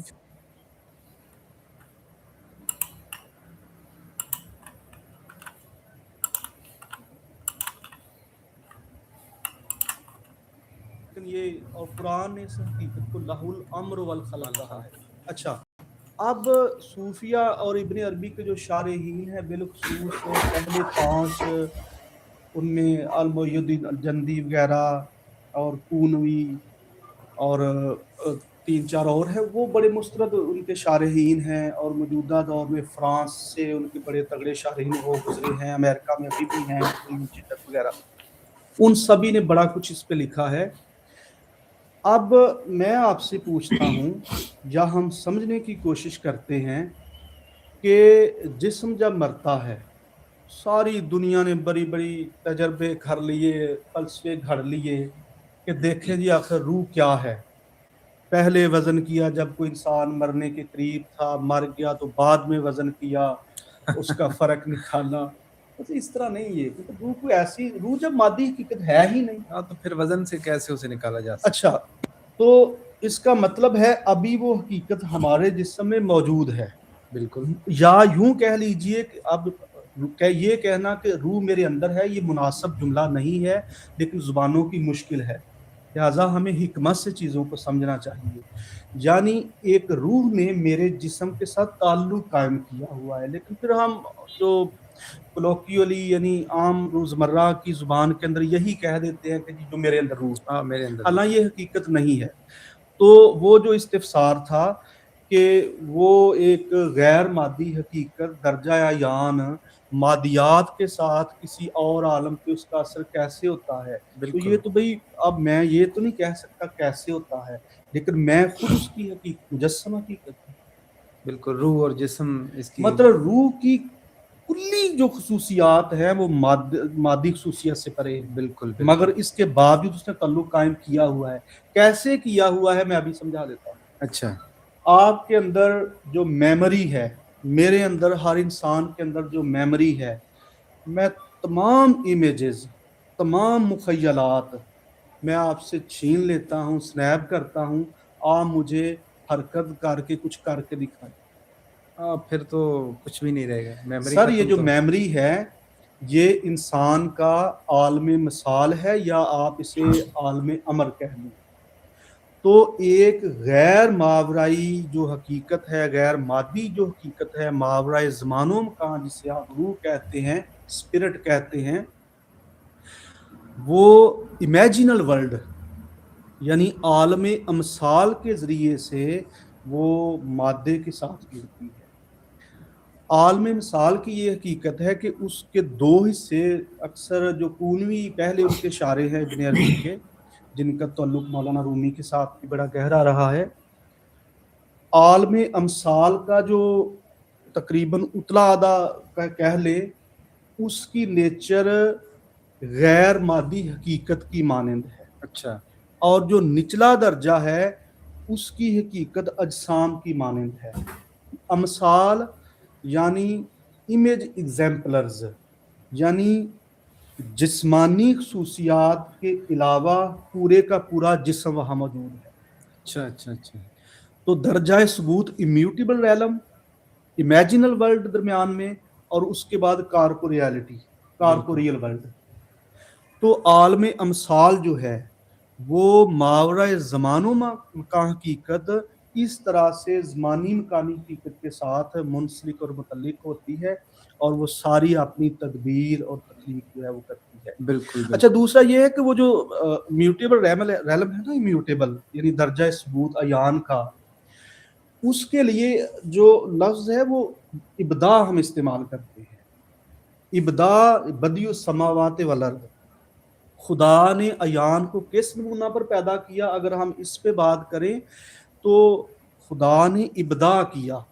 اچھا، پیدا نہیں. یعنی معدومات جو ہے وہ ظاہر ہے ان آنکھوں سے تو مرئی حقیقت نہیں ہے، وہ ابداع ہے بغیر نمونے کے عدم سے اس کو خدا نے پیدا کیا، وجود میں آئی. لیکن میں اب اس کو معقولی حقیقت کے طور پہ سمجھ رہا ہوں. یہاں ظاہر ہے صوفیہ اس میں شاید اپنی زیادہ تقدس کی وجہ سے ایسا اس پہ تنقید کریں، لیکن یہ حقیقت ہے. خود ہی شیخ اکبر نے لکھا ہے، ان سے بڑے کوئی صوفی نہیں ہے، لیکن یہ الٹیمیٹلی معقولی حقیقت ہے. جب آپ خدا کی طرف اپنے مراقبہ میں یا اپنے تجربے میں جاتے ہیں تو اس وقت آپ کو اپنی حقیقت نہیں ملتی، اس وقت آپ کو زیادہ سے زیادہ اپنی عیانی حقیقت ملتی، اور عیانی حقیقت میں آپ مندرج نہیں ہیں، مندرج ہیں مگر اس طرح سے کہیں کہ جی میں ہی ادھر دیکھوں، اس طرح سے آپ نہیں دیکھتے. اچھا. آپ اس وہ جو جنس ہے آپ کی، جو آپ کی عین ہے، اس کے اندر آپ ایک معدوم حقیقت کے طور پہ مندرج ہوتے ہیں. اچھا اچھا اچھا. یہ ہے، لیکن یعنی ظاہر اس ہے کو دیکھنے کے لیے عالم امثال میں آنا ضروری ہے. یعنی Otherwise- اچھا اب جو سارے صوفیاء کے ایون میں کہوں گا کہ جو میں مطالعہ رکھتا ہوں، لیکن میں معذرت کرتا ہوں کیونکہ لوگ بڑے جذباتی ہے، کہ جو پیغمبروں کے ساتھ جو بھی تجربات لوگ دیکھتے ہیں پیغمبروں کو یا صوفیاء کو فلاں، وہ سب عالم امثال، اور عالم امثال بذات خود عالم امر کا ہی نام ہے. اچھا. عالم امر کا جو عالم امثال کا جو اتلا درجہ ہے، جس کی خصوصیات عالم ارواح سے متعلق ہیں، تو اس مناسبت سے اسی کو ہی عالم امر کہا. بلکہ قرآن نے تو عالم امثال کو ذکر ہی نہیں کیا. قرآن نے تو ہاں آگے ایک آیت میں قرآن نے کہا ہے وہ، لیکن وہ تجدد امثال اور چیز ہے. لیکن قرآن نے وہ جو آیت پیش کی نا لہ الامر والخلق، اس میں تو یہ نہیں کہا لہ الخلق والمثل وغیرہ تو نہیں کہا. تو بے نمونے کے عدم سے خدا نے عیان کو پیدا کیا، اور وہ حقائق ممکنات ہیں وہ سارے. تو اس کے علاوہ ایک اور اس کا جز تھا ویسٹرن کا، کہ جو یہ کیسے پتا چلے کہ جی جو خدا نے چاہا وہی یہاں موجود ہے. ہاں بالکل بالکل، یہ بھی جستا ہے. تو میرا خیال ہے اس کو تو ہمیں اس طرح سے دیکھنا چاہیے کہ اگر خدا کے علاوہ یہاں وقوع پذیر ہو رہا ہے تو وہ خدا تو اپنے علم میں بھی محدود ہو گیا، اور وہ پھر زمان و مکان کا قیدی ہو گیا، اسے محدود ہونا پڑے گا. تو ایسا نہیں ہے. جو کچھ یہاں ہو رہا ہے وہ عین تقاضائے الوہیت ہے، اور وہی ہو رہا ہے. اصل حقیقت یاسر صاحب یہ ہے کہ انسان جو کچھ ایکیومولیٹ کرتا ہے نا میموری کے اندر، مثلا میں ایک میل ہوں، فلاں علاقے کا ہوں، اتنا میرا قد ہے، میں غریب ہوں، امیر ہوں، میری نفرت محبت جو کچھ میں اپنے میموری آپ میں کو رکھتا ہے. ایگو کہہ رہا ہوں، میں ہونا کہہ رہا ہوں، یہ جزیات ہیں، علمی جزیات ہیں. یہاں یہ سوال ہے کہ کیا خدا اس حقیقت کو بھی جانتا ہے؟ ابو علی سینا نے اپنی ساری وہ کتابیں اس پہ لکھ ماری ہیں بہت زیادہ. خدا کلیات کا علم رکھتا ہے، خدا میری جزیات سے آگاہ ہے، لیکن میں وہ میری جزیات سے آگاہ اپنی کلی کے اندر ہے. یعنی اب ذہن کے 3 حصے ہیں نا، یعنی آپ کا ذہن ایک تو تھنکنگ مائنڈ ہے جو سائنسز کو جنم دیتا ہے، اس کے بعد فیلنگ مائنڈ ہے بالکل. جو سوز و گداز کو اور صوفیہ جس میں پھنسے رہتے ہیں، سارا جی جذب و سرور سارا کچھ بست و کشاد. اس کے بعد ڈیزائرنگ مائنڈ ہے، ولنگ مائنڈ، خواہشیں جو کچھ ہیں ول. اب یہ سارے کا سارا انسانی خصائص ہیں. بالکل. یا تو آپ یہ کہہ دیں کہ انسان خدا خود درجہ انسان پہ آ گیا ہے، ظاہر ہے اس کی شریعت نہ اجازت دیتی ہے اور نہ ہی وہ مستحسن ہے. چند صوفیہ سے ایسے مثلا خاص اپنا حالتوں میں سرزد ہوئے، لیکن یہ نہ تو مستحسن ہے، نہ شریعت اس کی اجازت دیتی ہے، نہ عقل اجازت دیتی ہے. بالکل. اچھا، تو میری جزیات تمام انسانوں کی جزیات، کتا، بلی، جانور، نباتات، حیوانات، جو جزیات انسان اپنے ذہن سے ان کے بارے میں سمجھتا ہے، خدا ان سے آگاہ ہے، مگر خدا انسانوں کی عین کے اندر ان سے آگاہ ہے. اچھا. وہ یعنی انڈیفرینشیٹڈلی، یعنی بطریقہ اجمال جو ہے الوہیت اس سے آگاہ ہے. تو یہ جو شاہ رگ کے زیادہ قریب ہے وہ بھی پھر یہی ہے. دیکھیں اگر آپ اپنی، اب میں نے مقولات کی بات اس لیے کی کہ اب میں نے دیکھنا ہے کہ میری عیان ثابتہ خدا کے اندر کس طرح سے ہے. تو آپ اپنی معقولات کو کم کر دیں، گھٹاتے جائیں، سارا تصوف کوئی مجھ سے 100 اختلاف کرے، لیکن جسے سمجھ ہے کہ برزخ معقولات کا ہی نام ہے، اگر آپ اپنے برزخ کو، معقولات کو صفر کر دیں تو آپ اپنے درجہ عین پہ پہنچ جائیں گے اور آپ حقیقت کو پا لیں گے. یہ مشکل کام. تو اب میرے سوا، یعنی میں ایک سینٹینٹ بینگ ہوں، شعور میرے اندر جانوروں سے، پرندوں سے، جمادات سے، نباتات سے زیادہ ہے. اگر میری بتائی ہوئی ابن عربی، پلوٹینس، مہاتما گوتم بدھ، پیغمبروں کی حقیقت بتائی ہوئی، اگر وہ حقیقت نہیں ہونی تو پھر حقیقت کس نے بتانی ہے؟ ان کے اس سوال کے پہلو کا یہی جواب میں دے سکتا. بالکل بالکل. میرا خیال یہی اور تھا. یا بالکل بالکل بہت یہی سوالات تھے اور بڑی ہی احسن انداز سے آپ نے جواب دیے ہیں. ویور امید کرتا ہوں آپ نے سمجھا ہوگا. کافی کمپلیکیٹڈ ٹرمنالوجیز تھیں اور جو لوگ سمجھتے ہیں جانتے ہیں. اگر اس کے علاوہ بھی آپ کے کوئی سوالات ہیں تو ضرور کمنٹ میں بتائیے گا. ڈاکٹر صاحب آپ نے بہت قیمتی وقت دیا، قیمتی گفتگو ہوئی، آپ کا بہت شکریہ. ویورز آپ کا بہت شکریہ. Thank you for watching Yasir Jami podcast. ایک پینگون اپنی کالونی سے نکل کے اکیلا، ویورز آپ نے بھی دیکھا ہوگا کہ اکیلا پہاڑوں کی طرف جا رہا ہے. اب وہ اتنا سا کلپ ہے، وہ وائرل ہو گیا تو لوگوں نے اس پہ نا بڑے عجیب عجیب تبصرے کھڑ لیے. کسی نے کہا جی یہ ناراض ہو کے جا رہا ہے، تو کوئی کہے گا یار وہ اداس ہو کے جا رہا ہے، کوئی کہے گا وہ گھر چھوڑ کے جا رہا ہے. کسی نے مطلب اس جیسے جیسے کسی کی اپنی ایک جو ہے نا اندر کی کیفیات چینج ہوتی ہے نا، اس طریقے سے وہ جو ہے نا سوشل میڈیا میں بیان کرتے ہیں. تو اس کے بعد ہم انسانوں میں یہ کیفیت پائی جاتی ہے، ہم کمرے میں آئسولیٹ ہو جائیں گے یا تنہا رہنا پسند کریں گے، ڈپریشن میں چلے جائیں گے. عام طور پہ ڈپریس بندہ تنہائی پسند ہو جاتا ہے. آنٹ الگوریدم کالونی کے اوپر، آنٹ کالونی کے اوپر ایک الگوریدم بنایا ہوا ہے ہم نے جو ہے نا اے آئی کے ذریعے. تو وہ پینگون نے بھی جو ہے نا ایک سفر سٹارٹ کیا ہوا تھا. اب وہ کچھ کہتے ہیں جی کہ 70 کلومیٹر اس نے دور پہاڑوں پہ جانا ہے. 70 کلومیٹر دور جانا ہے، یہ ہاں، سنا تو تھا. بات یہ ہے کہ اب کیا وہ اس کا سفر سٹریٹ ہے، کرو ہے اس کا جو ہے نا آیا کیا ہے. کہتے ہیں کہ جو خون ہوتا ہے نا، خون کا رشتہ ہوتا ہے، وہ تو آپ کا مقدر میں ہوتا ہے، لیکن جو دوستی ہوتی ہے نا، یہ آپ بڑی سوچ سمجھ کے بناتے ہیں. یہ خود بنانے ہوتے ہیں. اس لیے کہتے ہیں اپنے دوست اچھے بنائیں. آپ کے مائنڈ کی جو آپ کے اندر کی ول پاور ہے نا، اس سے آپ کے ہاتھوں کی لکیریں بنائیں. اچھا. ہاں، تو مزے کی بات یہ ہے کہ میں نے ایک ایکسپیریمنٹ یہ کیا. اچھا. کہ ایک دفعہ میں نے اپنے ہاتھ کا جو ہے نا فوٹو کاپی کروا دی. اچھا.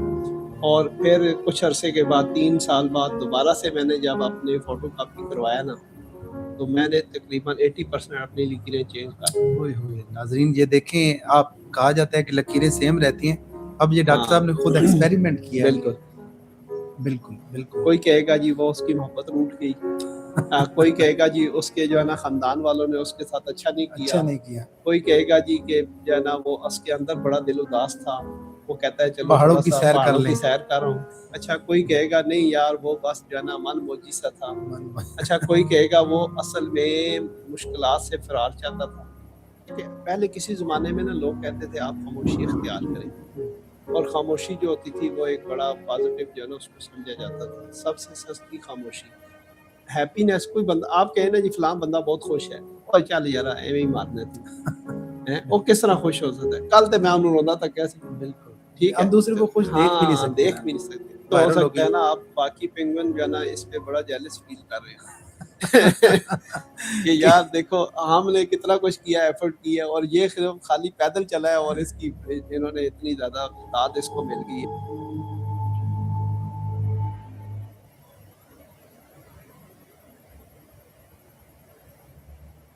بسم اللہ الرحمن الرحیم. امید کرتا ہوں آپ خیر و عافیت سے ہوں گے. پوڈ کاسٹ کے ایک نئے ایپیسوڈ میں آپ کا خیر مقدم ہے. میرے ساتھ تشریف رکھتے ہیں professor doctor Iftikhar Ahmed Shahiya sahab. Welcome sir. जी थैंक यू जी जामी साहब, कैसे हैं? बड़े अरसे बाद अल्हम्दुलिल्लाह। दोबारा से फिर हमने आज बस जब सर मौका बनता है आपसे गुफ्तगू का तो एक अच्छा मौका होता है बस। इल्म और सीखने का, और एक सैर हासिल गुफ्तगू होती है। उम्मीद करता हूँ व्यूअर्स भी पसंद करते होंगे, और कमेंट्स आते हैं और आने भी चाहिए, आपकी आरा ज़रूर चाहिए। डॉक्टर साहब, चूँकि सोशल मीडिया का दौर है, तो आए दिन कोई ना कोई चीज़ वायरल होती है, कभी नेगेटिव चीज़ें, कभी गैर अखलाकी, लेकिन कुछ चीज़ें ऐसी होती हैं कि जो अजीबो-गरीब कहें या दिलचस्प कहें सही है। या समझ आने वाली कहें, ना समझ आने वाली कहें, लेकिन वायरल हो जाती हैं। अभी पिछले दिनों एक पेंगुइन पेंगुइन के बारे में आप जानते होंगे कि वो बर्फानी इलाकों में, अंटार्कटिका में पाए जाते हैं, समुंदर में रहते हैं और फिर ऊपर बर्फ में भी रहते हैं। सही है। और वो वो कॉलोनीज़ की हाँ, हाँ, सूरत में जो है ना। बिल्कुल, बिल्कुल, वो कॉलोनीज़ की सूरत में रहते हैं। हुँ। लेकिन एक पेंगुइन के साथ बड़ा दिलचस्प वाक़या और सालों पुराना वाक़या है। एक पेंगुइन अपनी कॉलोनी से निकल के अकेला, व्यूअर्स आपने भी देखा होगा कि अकेला पहाड़ों की तरफ जा रहा है। अब वो इतना सा क्लिप है, वो वायरल हो गया, तो लोगों ने उसपे ना बड़े अजीब-अजीब तबसरे कर लिए। किसी ने कहा जी ये नाराज़ होके जा रहा है, कोई कह देखिए रहा है जी एक चीज़ है जामी साहब, वो देखें वो सिर्फ़ चल पड़ा है, चल पड़े। लेकिन बाकी सारी कहानियाँ तो हमने बनाई है। हाँ, यही मैं सोच रहा हूँ कि वो अब चल पड़ा है। चल पड़ा जो है। माहिरीन है वो तो कहते हैं कि इसकी एक वजह ये हो सकती है, शायद वो ज़ख्मी हो, शायद वो नई हुँ। जगह तलाश करना चाह रहा हो, ठीक है? वो अपनी कॉलोनी को छोड़ के अकेला पहाड़ की तरफ जा रहा है। लेकिन हमने जो लोगों ने जो कहानियाँ गढ़ी हैं जी, उसकी मोहब्बत रूठ गई है, उसे निकाल दिया है, उसके साथ ये हो गया है, वो ये कर रहा है, वो पहाड़ों की तरफ जा रहा है। तो अजीब-अजीब किस्से, कुछ कहानी में बड़ी हँसी भी आती है। हाँ, तो अब हकीकत क्या है, ये तो अब अल्लाह ही ये अल्लाह जानता ही है। बेहतर जानता है। और दूसरी बात ये है कि इंसान जो है ना, इंसान अशरफुल मखलूक़ात, बिल्कुल, अल्लाह ताला ने ना इसको सोचने समझने की सलाहियतें दी हैं। ये फीलिंग्स जो है ना एहसासात की दुनिया में रहता है। बिल्कुल। अच्छा अब होता क्या है कि आपके अंदर के एहसासात की दुनिया है ना, जिस तरह की दुनिया होती है, उस तरह की जो है ना सोच और फ़िक्र जो है ना आपके बाहर भी आ जाती है। हुँ। और ये जो मुख्तलिफ़ जो स्टोरीज़ हैं, कहानियाँ हैं जो लोगों ने बनाई हैं, जैसे अभी आप बता रहे हैं, तो वो असल में उनके अंदर की जो एहसासात की दुनिया है ना, उसका रिफ्लेक्शन है जो बाहर आता है। अच्छा, हाँ, जैसा आप महसूस करते हैं ना, वैसा ही जो है ना आप जो है ना वो एक्ट भी करते हैं। होता क्या है कि आपके अगर अंदर उदासी है, तो आपको सारी दुनिया उदास नज़र आएगी। दास लगेगी, बिल्कुल, और बिल्कुल। अगर आपके अंदर जो है ना वो आप सैटिस्फाई हैं, मुतमिन हैं, खुश हैं, तो आपको सारी दुनिया ही खुश नज़र आएगी। होता क्या है कि इंसान अपने अंदर की कैफ़ियत जो होती हैं ना, उसको जैसे-जैसे वो बदलती रहती हैं, ऐसे उस तरीके से वो अपना जो है ना एक्शन जो है ना वो करता है। यानी इंसान को एक मौका चाहिए कि वो सिम इंसानों को मौका मिला पेंगुइन का, तो हाँ। लोग कहने लगे जी तन्हा रहना चाहता है, वो दुनिया से दूर पहाड़ों में जाना चाहता है। अब हुँ। हकीकत में उनके अंदर की अपनी रिफ्लेक्शन थी जो हाँ। वो उस कहानी के ऊपर जो है वो बिल्कुल, बयान वो कर रहे ऐसे थे। है ना कि जो बंदा आइसोलेटेड होना चाहता है ना, वो उसको उस तरफ ले जाएगा। बिल्कुल, अच्छा कुछ बंदे जो है ना वो फ्रस्ट्रेटेड होते हैं सोसाइटी की वजह से, अच्छा या जॉबलेस होते हैं, उनको जॉब नहीं मिल रही या उनका करियर दांव पे लगा होता है, वो अपनी फ्रस्ट्रेशन उस तरह से निकालेंगे। बिल्कुल। तो कोई कहेगा यार वो उदास होके जा रहा है, कोई कहेगा वो घर छोड़ के जा रहा है, किसी ने मतलब उस जिस जैसे-जैसे किसी की अपनी एक जो है ना अंदर की कैफ़ियत चेंज होती है ना, उस तरीके से वो जो है ना सोशल मीडिया में बयान कर देते हैं। यानी हकीकत में वो हकीकत क्या है वो तो किसी ने वो पेंगुइन से नहीं पूछा, बिल्कुल, ना हाँ। वो बता सकता है। पुरानी वीडियो अब पता नहीं वो पेंगुइन हाँ, ज़िंदा तो भी है या ज़िंदा नहीं भी है, है या नहीं है, बस चीज़ें वायरल हो जाती हैं। सोशल मीडिया पे तो जो चीज़ रहती है वो ज़ाहिर-सी बात है कभी न कभी किसी न किसी वक़्त क्लिक कर जाती है। क्लिक कर जाती है, बिल्कुल। बात तो ऐसे है कि अब जो लोग ट्राई कर रहे हैं ना, वो भी यही इसलिए ट्राई कर रहे हैं कि हमारा भी कोई वीडियो क्लिक कर जाए। हमारे भी वायरल हो जाए। तो असल ये बात है कि हक़ाइक़ जो है ना वो ये हैं कि इंसान जब दुखी होता है, उसको सारी दुनिया ही दुखी लगती लेकिन ये भी होता है ना कि कभी-कभार इंसान दुःख में तन्हा रहना चाहता है। है। कहता है जैसे वो पेंगुइन है ना, बिल्कुल। अगर ख़ानदान वाले, ग्रुप वाले, दोस्त बेवफ़ाई करें या उसके साथ कोई ऐसा वाक़या पेश आए, तो उसके बाद हम इंसानों में ये कैफ़ियत पाई जाती है, हम कमरे में आइसोलेट हो जाएँगे या हुँ। तन्हा रहना पसंद करेंगे, डिप्रेशन में चले जाएँगे। तो सही। आम तौर पे डिप्रेस्ड बंदा तन्हाई पसंद हो जाता है। उसमें ये भी है कि आप देखें कि जो एनिमल्स हैं ना, उनके ظاہری بات ہے رویے ان کے بیہیویئر وہ بھی تو ہم اسٹڈی کرتے رہتے ہیں. بالکل مثلا کچھ لوگوں نے بلیاں رکھی ہوتی ہیں، وہ آپ بلیوں کے بارے میں بہت اچھے طریقے سے جانتے ہیں، ان کی فیلنگز، ان کے احساسات، اور اسی طرح بہت ساری چیزیں انسان جو ہے نا جانوروں سے سیکھتا ہے. بالکل بالکل مثلا یہ ہے کہ کیا مطلب ہے کہ آپ کے بہت سارے اینیملز ہیں جن سے آپ جو ہے نا بہت ساری چیزیں ایسی ہیں. مثلا ہم بہت سارے الگوریتم ڈیولپ کرتے ہیں، اچھا ٹھیک ہے. گراس اوپر ہے ایک الگوریتم جو کہ اچھا گراس اوپر سے ہم نے ڈیولپ کیا ہے. آنٹ الگوریتم کالونی کے اوپر، آنٹ کالونی کے اوپر ایک الگوریتم بنایا ہوا ہے ہم نے جو ہے نا اے آئی کے ذریعے. تو اس طرح سے بہت سارے اور الگوریتمز جو ہے نا ہم نے ڈیولپ کیا. اسی طرح سوام جو ہے نا یہ جو جھنڈ ہوتا ہے پرندوں کا، اس کے ہاں اوپر الگوریتم سوام آپٹیمائزیشن بنایا ہوا ہے.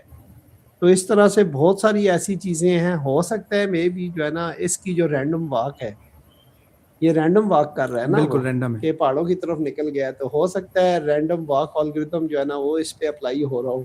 بالکل ہو سکتا ہے یہ بھی تو ہوتا ہے کہ میتھمیٹیکلی جب چیزوں کو آپ دیکھتے ہیں، دیکھیں کوئی بھی سفر جو ہوتا ہے، کوئی بھی لائن جو ہوتی ہے وہ نقطے سے اسٹارٹ ہوتی ہے. بالکل تو وہ پینگون نے بھی جو ہے نا ایک سفر سٹارٹ کیا ہوا تھا. اب وہ کچھ کہتے ہیں جی کہ 70 کلومیٹر اس نے دور ہاں پہاڑوں پہ جانا ہے. 70 کلومیٹر دور جانا ہے، یہ ہاں سنا تو تھا. بات یہ ہے کہ اب کیا وہ اس کا سفر سٹریٹ ہے، کرو ہے اس کا جو ہے نا، آیا کیا ہے، کیا وہ جو ہے نا واپس بھی آئے گا یا نہیں آئے گا. لیکن ڈاکٹر صاحب ایک نقطہ اس کا وہ تھا کہ وہ اپنے کالونی میں رہ رہا تھا، اپنے گروپ میں، اپنے خاندان میں، اپنی جھنڈ کے ساتھ. لیکن یکدم ایسا پوائنٹ کیوں آیا کہ ایک پینگون برفانی علاقے میں آپ کو پتہ ہے سروائیو کرنا بڑا مشکل ہوتا ہے، اور یہ پینگون جب ایک دوسرے کے قریب رہتے ہیں تو پھر گرم رہتے ہیں، یعنی وہ پورا جھنڈ اکٹھا ہو جاتا ہے تو سردی سے بھی نا بچ جاتے ہیں.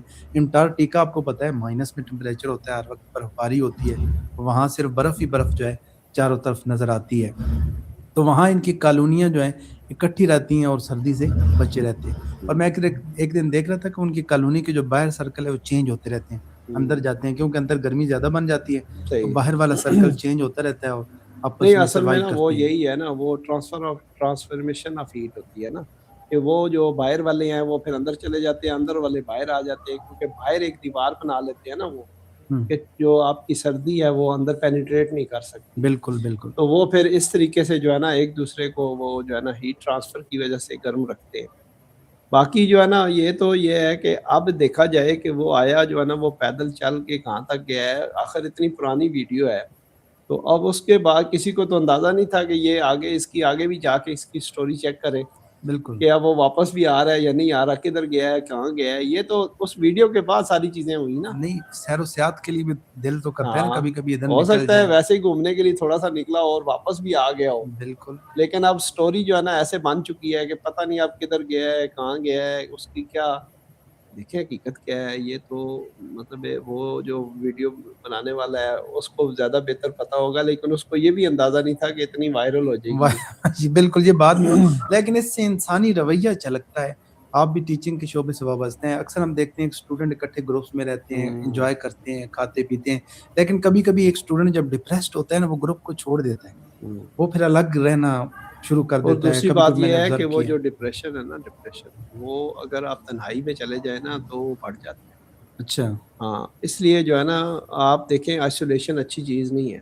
ہاں اگر آپ آئسولیشن اس سینس میں کر رہے ہیں کہ آپ اپنی کچھ جو ہے نا وہ ہڈن پاورز کو جو ہے نا، ٹھیک ہے، مراقبے میں جا کر اس کو اجاگر کرنا چاہتے ہیں، اس کو آپ جو ہے نا انہانس کرنا چاہتے ہیں، دیٹ از گڈ تھنگ. لیکن اگر آپ ویسے ہی ڈپریشن میں ہیں اور آئسولیٹڈ ہے تو کوئی بھی جو ہے نا یہ سجیسٹ نہیں کرتا کہ آپ اس میں، یہ ہے کہ آپ اپنے دوستوں میں جائیں، اپنا غم بانٹیں، آپ گپ شپ لگائیں، دوستی میں یہی فائدہ ہوتا ہے. ورنہ اور دیکھیں نا دوستوں کا کیا فائدہ. بالکل بالکل انسان جو ہے نا وہ سوشل اینیمل ہے، بالکل یعنی کہ وہ اپنے رابطے، اپنے تعلق کو برقرار رکھتا ہے. ایسا نہیں ہے کہ آپ جو ہے نا وہ کٹ کے رہ جائیں. بالکل اب دیکھیں اس کی مثال اکثر میں دیتا ہوں کہ جب انسان پیدا ہوتا ہے نا تو وہ سارے رشتے آٹومیٹیکلی پیدا ہو جاتے ہیں. بالکل چچا، ماما، پھوپھی، تائی ہیں، وہ اسے یہ پیدا ہونے کے سارے ساتھ رشتے ملتے ہیں. اس کے پیدا ہونے کے ساتھ ہی وہ رشتے بھی پیدا ہو جاتے ہیں. بالکل کہتے ہیں کہ جو خون ہوتا ہے نا، خون کا رشتہ ہوتا ہے، وہ تو آپ کا مقدر میں ہوتا ہے. لیکن بالکل جو دوستی ہوتی ہے نا یہ آپ بڑی سوچ سمجھ کے بناتے ہیں، یہ خود بنانی خود ہوتی ہے. بنانے ہوتے ہیں. اس لیے کہتے ہیں اپنے دوست اچھے بنائیں تاکہ ان کو آپ کا احساس ہو ٹھیک ہے، کہ آپ جو ہے نا خوش ہیں، آپ غم زدہ ہیں، آپ جو ہے نا وہ کیا فیل کرتے ہیں. یعنی آپ تنہا جائیں تو وہ آپ کے ہاں پیچھے آ جائیں پیچھے کہ یار آئیں کیا کہ وجہ ہے. آپ کے دوست کو پتہ ہونا چاہیے کہ آپ اس وقت کس کیفیت سے گزر رہے ہیں. بالکل.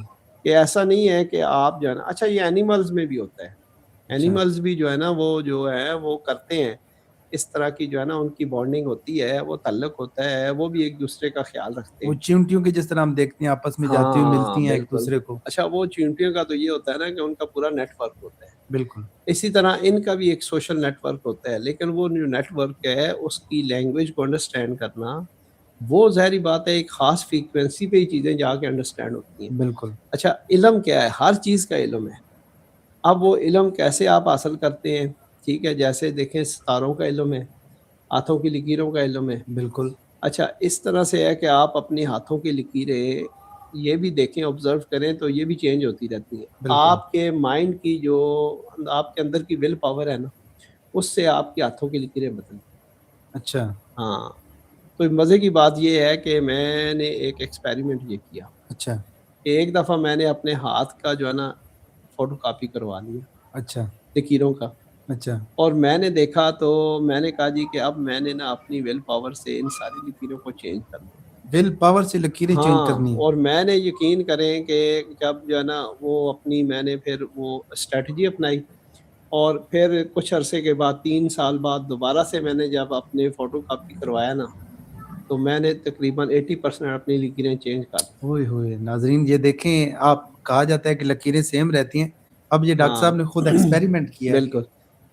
تو میرا یہ خیال ہے کہ آپ جو ہے نا آپ کے اندر کی کیفیات جو ہے نا وہ بدلتی رہتی ہیں. اب یہ جو پنگوئن کے لوگوں نے جو ہے نا مختلف جو ہے نا اپنی رائے دینا شروع کر دی، تو اب ان کے اندر کی کیفیات جیسے جیسے بدلتی رہتی ہیں نا، ویسے ہی لوگ اپنا اظہار بھی کرتے ہیں. بالکل. بالکل. کوئی کہے گا جی وہ اس کی محبت روٹ گئی، کوئی کہے گا جی اس کے جو ہے نا خاندان والوں نے اس کے ساتھ اچھا نہیں کیا، اچھا نہیں کیا. کوئی کہے گا جی کہ جو ہے نا وہ اس کے اندر بڑا دل اداس تھا، وہ کہتا ہے چلو پہاڑوں تھوڑا کی سا سیر کر پہاڑوں کی لیں. سیر کر رہا ہوں. اچھا کوئی کہے گا نہیں یار وہ بس جو ہے نا من موجی سا تھا. اچھا کوئی کہے گا وہ اصل میں مشکلات سے فرار چاہتا تھا. دیکھیں بعض دفعہ اسکیپ ہم کیا کرتے ہیں، ہم مصیبتوں سے ان چیزوں سے اسکیپ کرنا چاہتے ہیں، جبکہ ایسا کرنے سے مصیبتیں ختم تو نہیں ہو نہیں جاتی. ہوتی. بالکل. چیزیں انسان کو اللہ نے کیوں اشرف مخلوقات بنایا ہے؟ انسان پلاننگ کرتا ہے، سوچتا ہے. ہم دیکھیں نا، ہم صبح اٹھتے ہیں، پھر ہم پورے دن کی پلاننگ کرتے ہیں، بالکل. پھر اپنے دن کے اندر وہ ایکٹیویٹیز پرفارم کرتے ہیں. اگر کوئی بھی آپ کی اسائنمنٹ ہوتی ہے، اس اسائنمنٹ کو آپ پرفارم کرتے ہیں. بالکل. ایسا ہوتا ہے کہ بعض دفعہ وہ اسائنمنٹ جو ہے نا کتنے % آپ پرفارم کر پاتے ہیں، نیکسٹ ڈے پھر آپ جو ہے نا اس کو دوبارہ سے وہیں سے سٹارٹ کرتے ہیں. بالکل. تو ایسا ہے کہ انسان نے ایک اپنے آپ کو گریجولی وہ ترقی کی طرف جاتا ہے، پھر دیکھتا ہے جی کہ اسٹیٹس کے لیے وہ اپنے. اچھا ہمارا کنسیپٹ بھی بڑا عجیب سا ہے نا، کہ دیکھیں محنت سے چیزیں جڑی ہوئی ہیں نا. بالکل. جیسے جیسے آپ محنت کرتے جاتے ہیں آپ کو اللہ تعالیٰ جو ہے نا نوازتا جاتا دیتے ہے. ہیں. اور پھر آپ نے یہ جو بات حیران کن بتائی کہ اگر آپ محنت کرتے ہیں تو پھر لکیریں ہاں اور لکیریں مقدر بھی وہ بدل مقدر بھی دیتے جو ہیں. ہے نا ظاہری بات ہے. دیکھیں آپ اپنی محنت سے بہت کچھ کر رہے ہوتے ہیں. اچھا بعض دفعہ ایسا بھی ہوتا ہے کہ آپ اپنی طرف سے کوشش کریں، کیونکہ اللہ تعالیٰ جو ہے نا آپ کو کوشش کا پوچھے گا. بالکل. اچھا نتیجہ اس نے اپنے ہاتھ میں رکھا ہوا ہے. وہ جو ہے نا کیا کرتا ہے، وہ ہمیشہ جو ہے نا انصاف کرتا ہے، زیادتی کبھی نہیں کرتا کسی کے ساتھ. یہ ہمارا بلیو ہے. اب اسی طریقے سے جو ہے نا ہم انسان جو ہے نا ہم دوسروں سے بہتر ہیں. باقی یہ ہے کہ اب انسان اپنی اسٹریٹجیز بناتا ہے، اپنی پلاننگ کرتا ہے، پھر سوچتا ہے. اچھا اور اس کو دکھ ملتا ہے تو وہ اپنے دکھ کو پھر شیئر بھی کرتا ہے، بالکل. بانٹتا بالکل. بھی ہے. ایسا ہے کہ دکھ بانٹنے سے کہتے ہیں نا آدھے رہ جاتے ہیں، آدھے خوشیاں رہ- بانٹنے سے دگنی ہو جاتی ہیں. بالکل. تو ایسا ہے کہ ایسا نہیں ہے کہ آپ جو ہے نا وہ باقی دیکھیں لوگوں نے نا وہ وائرل ہونے کے لیے یہ ساری بالکل. کہانیاں شروع کر لیکن ڈاکٹر صاحب یہاں یہ بھی حقیقت ہے کہ انسان جانوروں سے سیکھتا ہے. وہ بڑا مشہور واقعہ کہ جب قابیل نے حابیل کو قتل کیا تو اس کے بعد اب وہ پریشان ہوا کہ کیا کروں، تو پھر کیا دیکھتا ہے کہ 2 کوے آتے ہیں، ایک کوا دوسرے کو مارتا ہے، وہ مر جاتا ہے، اور پھر وہ ایک گڑھا کھود کے اس میں اس کو دفن کرتا ہے. یعنی انسان جانوروں کی عادات سے، جانوروں کی عادتیں بیسیکلی فطرت ہوتی ہیں. بالکل. ایک جانور پرندہ یہاں ہے، کسی دوسرے ملک میں ہے، اس کی وہ فطرت سیم ہوتی ہے پوری دنیا میں. اور یہ میں نے بڑا آبزرو کیا ہے کہ ایک مرغی یہاں ہے، ایک امریکہ، یورپ، چائنا کہیں پہ بھی دوسری مرغی ہے تو اس کی عادتیں بھی اسی نسل کی سیم ہوں گی. اس طرح باقی جانور ہیں, کتا ہے, تو یہ بیسیکلی فطرت انسان کو کچھ نہ کچھ سکھا رہی ہوتی ہے. تو اس اچھا جو پینگوئن کا آپ جانا کی بھی آپ نے دیکھا ہوگا انسانوں نے جتنی بھی ڈیولپمنٹ کی ہے نا ریسرچ کے اندر, جتنی بھی آپ یا انسانی جو ہے نا انسان نے جتنا بھی ترقی کیا اس میں بہت ساری چیزیں ایسی ہیں جو اس نے نیچر سے آبزرو کر کے کی بالکل ہیں. بالکل اچھا انسان کیا کرتا ہے, وہ آئیڈیاز تو نیچر سے ہی لیتا ہے نا بالکل. جو آپ کے, اچھا کسی بھی چیز کے پیچھے اصل چیز تو آئیڈیا ہوتا ہے. دیکھیں اب اتنے بڑے جہاز ہیں تو وہ کسی ہاں پرندے سے آئیڈیا لیا بالکل. ہے, ملا ہے. تو اب یہی ہے کہ جیسے وہ کہتے ہیں نا سوئی جو ہوتی ہے وہ پانی میں ڈوب جاتی ہے اور جہاز تیرتا رہتا ہے. تیرتا رہتا ہے. ٹھیک ہے, حالانکہ سوئی تو وزن سوئی کا اتنا نہیں ہوتا, جہاز کا تو بہت وزن ہوتا ہے. بالکل تو بیسیکلی جو ہے نا وہ کچھ پرنسپلز جو ہے نا وہ انسان جو ہے نا وہ جو بھی سوچتا ہے وہ اصل میں تو وہ نیچر سے ہی آبزرو کر کے کر رہا ہوتا ہے. بالکل. اب دیکھیں نا پینگون کی عجیب فطرت ہے کہ مہینوں یہ پانی کے اندر ڈیپ سی میں رہتا ہے, واٹر ادھر ہی کھاتا پیتا سب کچھ, اور پھر انڈے بچے دینے کے لیے باہر برف پہ آ جاتا ہے. اچھا اس کی جو آپ کمپوزیشن دیکھیں نا وہ بھی بڑی انٹرسٹنگ ہے. اچھا یعنی اس کو اللہ تعالیٰ نے دیکھیں کلر کیسا دیا, خوبصورت. ٹھیک ہے, اور پھر اس کی جو ہے نا جلد سکن کیسی ہے. تو یہ جو چیزیں ہیں نا یہ چیزیں پھر پانی میں اس نے رہنا ہے, ظاہری بات ہے اسی حساب سے اس کو اللہ تعالیٰ نے ڈیولپ اچھا اس کی سکن جو اس کے اوپر پر ہیں ایسے ہیں کہ پانی جذب نہیں کرتے, اور میں ایک دن ایک رپورٹ دیکھ رہا تھا کہ اس کے پروں کے اوپر ایک خاص قسم کا ایسا لوبریکینٹ ہے جو پانی کو نا پھسلا دیتے ہیں, پانی الگ ہو جاتا ہے, یعنی اس کی جسم کے ساتھ ٹچ نہیں کرتا. صحیح. لیکن اگر کوئی انسان اس کو ہاتھ لگاتا ہے تو اس کی سکن کے اوپر جو ایک آئل ہے یا اس قسم کی کوئی چیز ہے تو وہ اوپر سے اتر جائے تو پھر اس کی پر خراب ہو جاتی ہے. پھر اس لیے اس کا مطلب ہے کہ آپ اس کو رکھ نہیں سکتے, پھر گھر پہ سروائیو نہیں کر پائے گا, سروائیو نہیں کر سکتے. یعنی وہ اپنے نیچر میں اپنی جگہ پہ ایک خاص انوائرمنٹ جو ہے نا اسی میں وہ رہتا ہے, وہ بالکل زندہ رہتا ہے, اس کی سروائیو اصل میں یہی ہے کہ اللہ تعالیٰ نے نا اس کو بنایا ہی اس انوائرمنٹ. بالکل. انٹارکٹیکا میں دیکھیں نا وہ پورے پورے پہاڑ پہ ہزاروں لاکھوں کی تعداد میں پینگوئن جب نکلتے ہیں, اور اس کے اوپر دیکھیں بہت ساری ریسرچز اور بھی موجود ہیں, لیکن ہوا کیا کہ وہ ایک واک جو تھی نا اس کی رینڈم واک وہ پاپولر ہو گئی, حالانکہ وہ ہٹ ہو گئی. باقی بڑی چیزیں ہیں, جب انڈا دیتی ہے اس کی مادہ تو وہ پنجوں کے اوپر ہی رکھی رہتی ہے, اس کو برف پہ گرنے نہیں دیتی اور وہیں پہ بچہ نکالتی ہے. اس کی جو ہے نا ظاہری بات ہے کہ وہ برف پہ جب جائے گا تو وہ ٹیمپریچر کی وجہ سے. اچھا پھر ایک خاص ٹائم تک پینگوئن کا بچہ اس کے جو والد یا والدہ اس کے پنجوں پہ رہتا ہے, اور میں ایک دن سن رہا تھا کہ اس کی والدہ جو ہے کھانا لینے سمندر میں چلی جاتی ہے اور والد پنجوں کے اوپر بچوں کو رکھتا ہے تاکہ برف کے اوپر نہ آئے جب تک اس کے وہ پر ظاہر ڈیولپ سی نہ ہو. بات ہے وہ پورا ایک فیملی سٹرکچر ہے نا. فیملی دیکھیں ہمارے یہاں بھی یہ ہوتا ہے کہ رسپانسبلٹیز تو دونوں کی ہوتی ہیں, دونوں کی ہوتی ٹھیک ہے, چاہے وہ مدر ہو یا فادر ہو. بالکل. کیونکہ فیملی کا مطلب ہی یہ ہوتا ہے نا کہ یو آر ورکنگ ٹوگیدر, ٹھیک ہے, you can perform your event together. بالکل. ایسا نہیں ہے کہ ایک کام کرے اور دوسرا نہ کرے. یہ جو ہے نا وہ کہتے ہیں کہ جو انا ہوتی ہے نا انا ہوتی ہے اور آپ کی جو ترقی ہوتی ہے نا یہ ساتھ میں نہیں چل سکتی. بالکل. یعنی آپ کو اگر ترقی کرنی ہے تو اپنی انا کو کہیں پہ سائڈ پہ رکھنا پڑے گا. اور یہ ہے کہ آپ جیسے ہم آج کل جو ہے نا ہم اگر اپنے بارے میں کچھ بتاتے ہیں نا لوگ اس کو خود نمائی کہتے تھے پہلے, جبکہ خود نمائی جو ہے نا اب نہیں اس کو کہتے. اب آپ جب تک اپنے بارے میں نہیں بتائیں گے لوگ آپ کو جان نہیں پائیں گے. نہیں بالکل. اور جب تک لوگ جانتے نہیں ہیں نا اس وقت تک آپ کے بارے میں اپنی رائے بھی نہیں دے پاتے.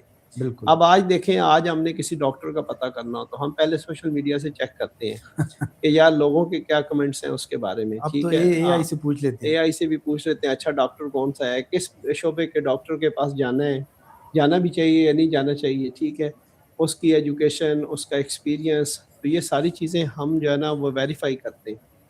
تو اسی طرح ہے کہ پہلے کسی زمانے میں نا لوگ کہتے تھے آپ خاموشی اختیار کریں, اور خاموشی جو ہوتی تھی وہ ایک بڑا پازیٹیو جو ہے نا اس کو سمجھا جاتا تھا, سب سے سستی خاموشی. لیکن آج دیکھیں آپ اگر خاموش رہتے ہیں تو لوگ آپ کو جان نہیں پاتے. نہیں جانتے. اس سے کیا ہوتا ہے کہ آپ کی کریڈیبلٹی مشکوک ہو جاتی ہے.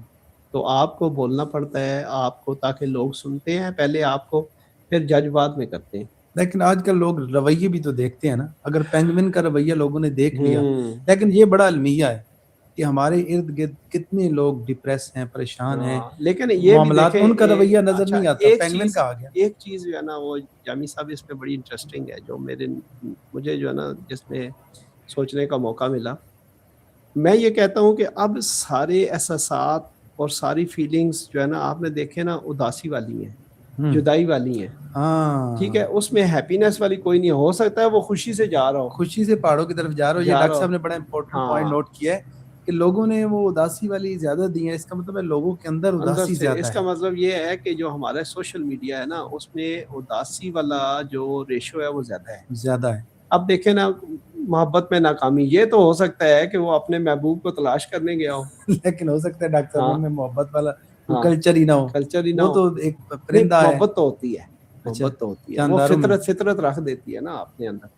جس طرح وہ لیکن لو اصل برڈز میں ہوتے میں ہیں. یہ کہتا ہوں کہ اس میں نا آپ پازیٹیو دیکھیں نا، اس میں پازیٹیو اسپیکٹس کی طرف کوئی نہیں جا رہا ہوتا. زیادہ تر لوگ اداسی، اس کے اچھا جی بے وفائی کے لفظ آپ کو ملیں گے. کوئی یہ بالکل. نہیں کہتا کہ وہ اپنی وفا جو ہے نا نبھانے کے لیے جا رہا تھا. لیکن یہ لوگ کہتے ہیں کہ بیوی سے جو ہے ڈر کے یا بیوی سے تنگ آ ڈر کے کے بھاگ کے ہر جا رہا بات جو ہے نا وہ بیوی کے کھاتے میں ڈال دیتے ہیں نا. بالکل بالکل. جو بھی چیز نہ ہو نا تو بندہ پھر وہ بیوی کے کھاتے میں ڈال دیتا ہے. یہ جبکہ پرابلم جو ہے. بیوی ہوتی ہے وہ بندے کی بہت بڑی موٹیویٹر ہوتی ہے. بالکل بالکل. یعنی آپ کی ڈرائیونگ فورس ہی اصل میں آپ کی وائف ہے. بالکل بالکل. ٹھیک ہے، تو میرا نہیں خیال ہے کہ یہ جو جتنے بھی آپ کو اس طرح کے لوگ ملیں گے نا وہ بیسیکلی آپ کو زیادہ اداس ملیں گے، ٹھیک ہے، فرسٹریٹڈ ملیں گے، ٹھیک ہے، سیڈ موڈ میں ملیں گے. اچھا آپ دیکھیں ہیپینس کو لوگ ایکسیپٹ بھی نہیں کرتے. یعنی ہماری پازیٹیو تھنکنگ کم ہو گئی ہے. ہاں اب دیکھیں نا ہیپینس، کوئی بندہ آپ کہیں نا جی فلاں بندہ بہت خوش ہے، اور چل یار ایویں ہی مارنا تھی وہ کس طرح خوش ہو سکتا ہے؟ کل تو میں انہوں روندا تک کیا سکتا. بالکل. ٹھیک ہے، ہم دوسرے کو کچھ دیکھ بھی نہیں ہاں سکتے دیکھ نا. بھی نہیں سکتے. میں یہ سمجھتا ہوں کہ اصل وجہ یہ ہے کہ ہمیں خوشی دینی چاہیے. پھر اس کی ایک وجہ یہ بھی ہو سکتی ہے نا، لوگ اپنی خوشی کے لیے یہی سوچ رہے ہیں کہ پینگوئن اداس ہے، یعنی دوسروں کی اداسیوں میں اپنی خوشی ڈھونڈ رہے خوشی ہیں، ڈھونڈتے ہیں، دوسروں کی ناکامیوں میں اپنی کامیابیاں کامیابی ڈھونڈ رہے ڈھونڈتے ہوتے ہیں. ہیں. تو بات یہ ہے کہ آپ یہ دیکھیں کہ اس کے پیچھے جتنے لوگوں نے تبصرے کیے ہیں نا وہ زیادہ نیگیٹو ہیں نیگیٹو ہے. یا اداس ہیں. اس کا مطلب کیا ہے کہ وہ اکثریت جو ہے نا اندر کی کیفیات ان کی اداسی والی ہے. بالکل. اچھا ہیپینس جو ہے نا آپ دیکھیں ہم خوش لوگوں کو جو ہے نا کم ملتے ہیں، اداس لوگوں کو زیادہ ملتے ہیں. ٹھیک ہے، اچھا پھر یہ بھی ہوتا ہے کہ آپ اگر خوش ہیں نا تو وہ کوئی آپ کی طرف توجہ بھی کم دے گا، لیکن آپ اداس ہیں تو ہر بندہ پوچھے گا بالکل کہ یار اب، کیونکہ وہ اندر سے اپنی تسکین کے لیے، خوشی کے لیے نا کہ یار یہ اداس ہے، اصل میں تو وہ انجوائے کر رہا ہوتا ہے نا. بالکل. تو اس لیے میں یہ سمجھتا ہوں کہ اصل چیز جو ہے نا وہ یہی ہے کہ آپ دوسرے کی خوشی میں خوش ہوں. لیکن بالکل. کہنا بڑا آسان ہے لیکن کرنا بہت مشکل ہے، بہت مشکل ہے. تو حقیقت میں سروائیول بھی نیچر میں سیکھنے کو ملتا ہے ان پرندوں سے، جانداروں سے. اب پینگوئن کی لائف بظاہر دیکھنے میں مشکلات سے بھری ہوئی ہے، لیکن حقیقت میں شاید اس کی انجوائمنٹ صحیح ہو، کہہ رہے اسے ہیں. اچھی اچھا لگتی ہو. ایسے ہی ہے نا جیسے آپ دیکھیں جو برفانی علاقوں میں لوگ رہ رہے ہوتے ہیں، ہم بالکل. تو جب جاتے ہیں نا کبھی کبھار ٹرپ پہ تو وہ بڑا گھومنے انجوائے پھرنے. کرتے ہیں، ہاں. لیکن ان سے پوچھیں ان کی لائف کی مشکلات، بالکل ان بالکل. کی سروائیول جو ہے نا کتنی مشکل ہے، وہ کتنی پہلے سے پلاننگ کر کے رکھی ہوتی ہے برف انہوں نے. پہ رہنا برف تو پڑے بہت گی تو مشکل پھر ہے. کیا کریں گے، بالکل. کیسے جئیں گے. وہ پچھلے دنوں میں دیکھ رہا تھا کہ بتا رہے تھے کہ برف پہ چلنے کا طریقہ پینگوئن سے سیکھنا چاہیے.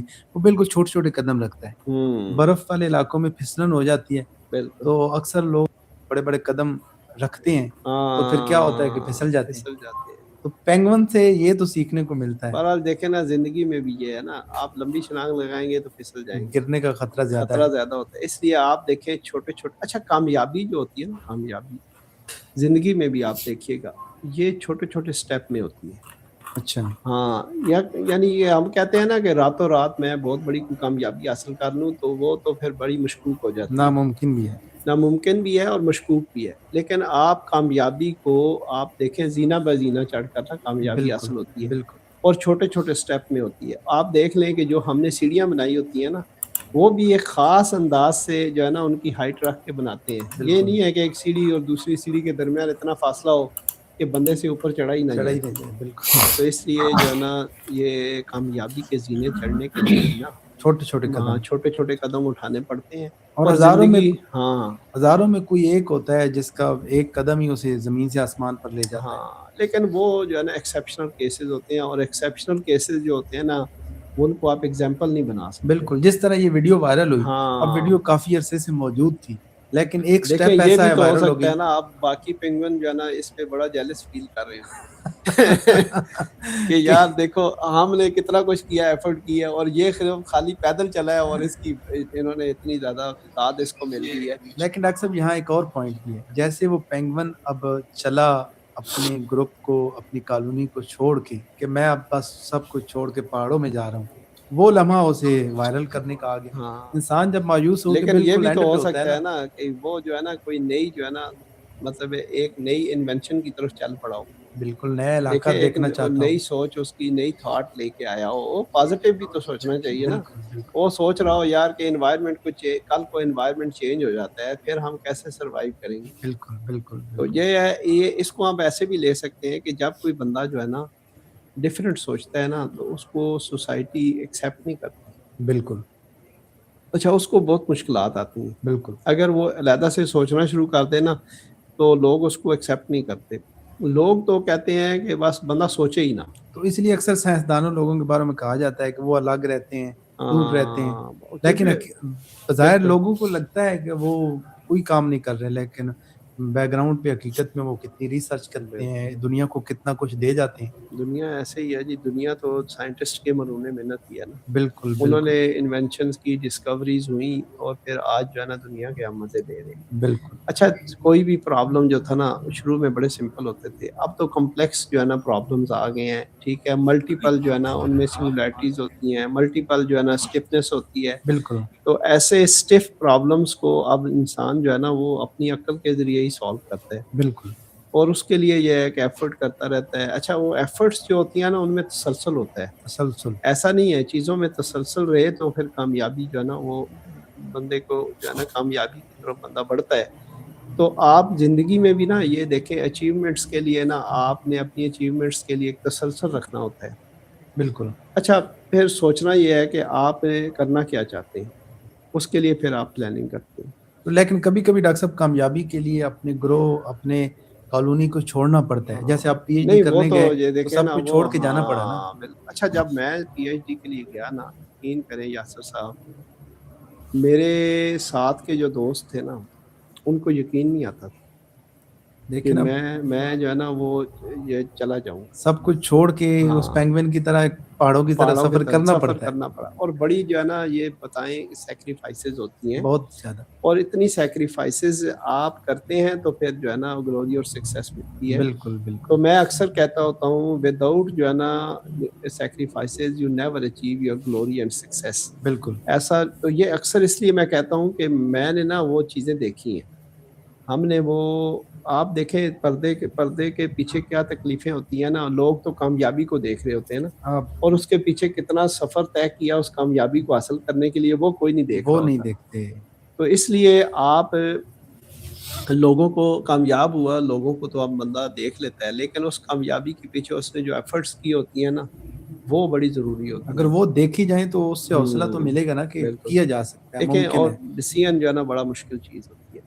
جامی صاحب ایک چیز یاد رکھیے گا، سب سے مشکل کام ہی جو ہے نا وہ ڈیسیژن ہے۔ ڈیسیجن دیکھیں نا، ڈیسیجن ہی امپوسیبل کو پاسبل کر ہاں دیتا ہے۔ پاسبل بناتا ہے، اور پھر یہ ہے کہ آپ جن حالات میں ہوتے ہیں نا وہ آپ کو ہی پتہ ہوتا ہے۔ لیکن میں کہنے والا کہہ دیتا ہے وہ بڑا آسان ہوتا ہے کہنا، اچھا بہت ساری چیزیں دوسروں کو سمجھانا آسان ہوتی ہیں، خود پہ امپلیمنٹ کرے پتہ پھر بڑا چلتا ہے۔ مشکل ہوتا ہے۔ میں اس لیے کہتا ہوں کہ ڈیسیجن لینا جو ہے یہ ایک بہت بڑی قربانی بھی ہے بالکل اور بہت مشکل مرحلہ بھی ہے، کیونکہ یہ ہاں سارا کچھ بدل سکتا ہے، ایک نہیں اس ڈیسیجن میں بالکل بہت کچھ بدل اور سکتا ہے۔ ہجرت ہے نا، جو ہجرت اس میں جو ہے نا آپ جب کرتے ہیں نا ٹریول کرتے ہیں نا تو اللہ تعالیٰ بھی جو ہے نا آپ کو نوازتا ہے۔ بالکل بالکل اور دیکھیں جتنے لوگوں نے کچھ حاصل کیا ہوتا ہے نا وہ کوئی نہ کوئی ٹریول کرنے کے بعد، کوئی سیکریفائس کرنے کے بعد ہی حاصل ہوتا بالکل بالکل آپ کی بات ہاں بجا ہے، اور اس پینگوئن کی کہانی سے، ویڈیو سے ہمیں پازیٹیو چیزیں سیکھنی چاہیے اور امپلیمنٹ کرنی چاہیے، بجائے کہ ہم اس کو نیگیٹیوٹی کی طرف لے کر جائیں،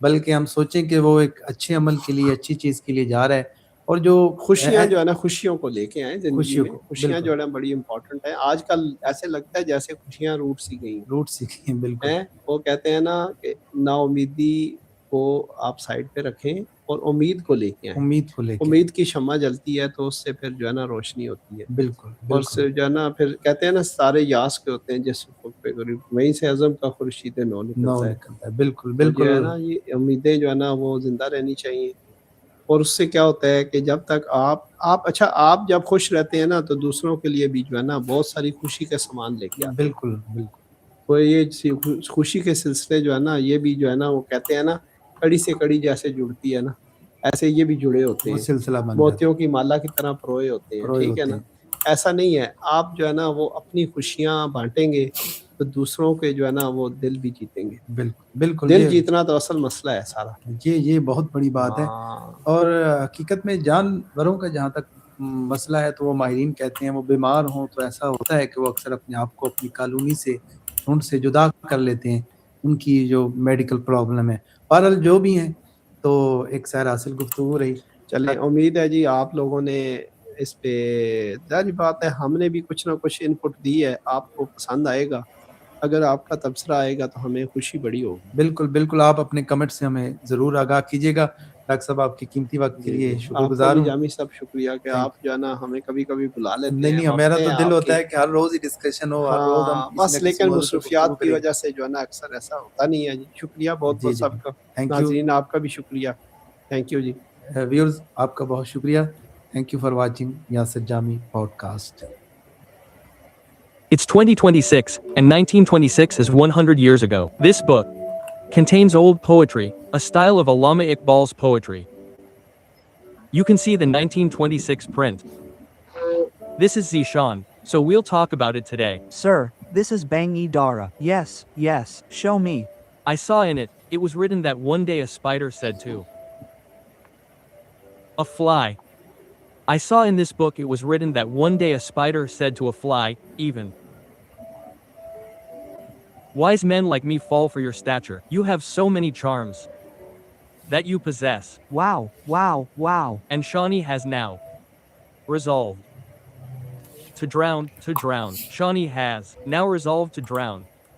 Are these eyes a lake or a pond? Oh my, oh my, oh my, what you have in the name of Allah, the most gracious, the most merciful. I hope you are well. I welcome you to a new vlog. In today's vlog, I am joined by, before this, we did a podcast.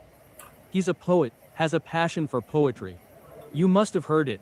If you haven't heard it, go to the podcast playlist and listen. I am joined by Zishani Zishani Sahib. Assalamu alaikum. Walaikum assalam. Shani Sahib, how are you? Are you well? Everything good? Alhamdulillah, I'm fine. God's blessing. You tell me. Alhamdulillah, excellent. Well, today's vlog, sitting under this tree in this cool breeze, is in an open environment. But its feature is also that Zishan Zishani Sahib, as you heard in the podcast, said that he was very inspired by Allama Muhammad Iqbal, the poet of the East. Reading your poetry made me so passionate, and then I also found that poetic environment at home. So, you've likely heard his poetry on this podcast, and in today's podcast, Zishan has a booklet of Allama Muhammad Iqbal's poetry, a 1926 print you're looking at. We'll be discussing that today. Sir, this is Bangi Dara. Yes, yes, show it to me. And this is a 1926 print. And this belonged to my father's uncle, Munshi Allah Dida. Oh, he was a poet too. I don't have a collection of his work, but he bought this print in 1926. Wow, that's before Pakistan was even formed. Right, so. His uncle bought it, then it went to his son, my uncle, Faiz Ali Allah, may his soul rest in peace. Okay. Then, This book came to me, and I've taken great care of it. But still, you know, it's gotten a little worn out.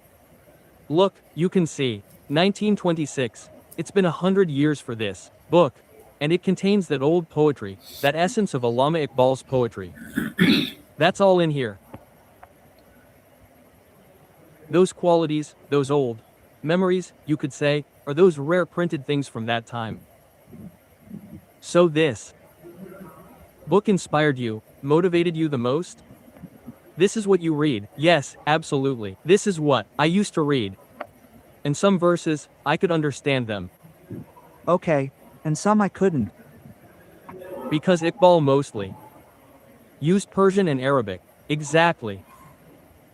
So because of that, the Urdu was easy to understand, but some, we had to search them out and try to understand them a little.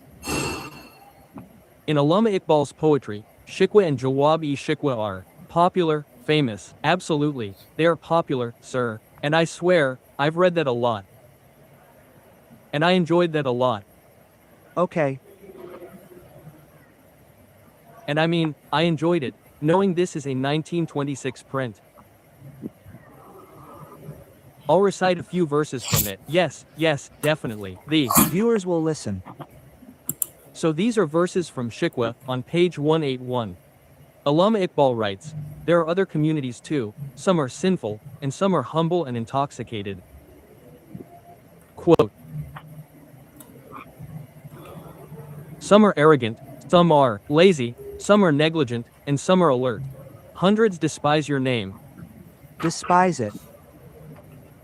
and your blessings fall on strangers' homes, while lightning strikes poor Muslims.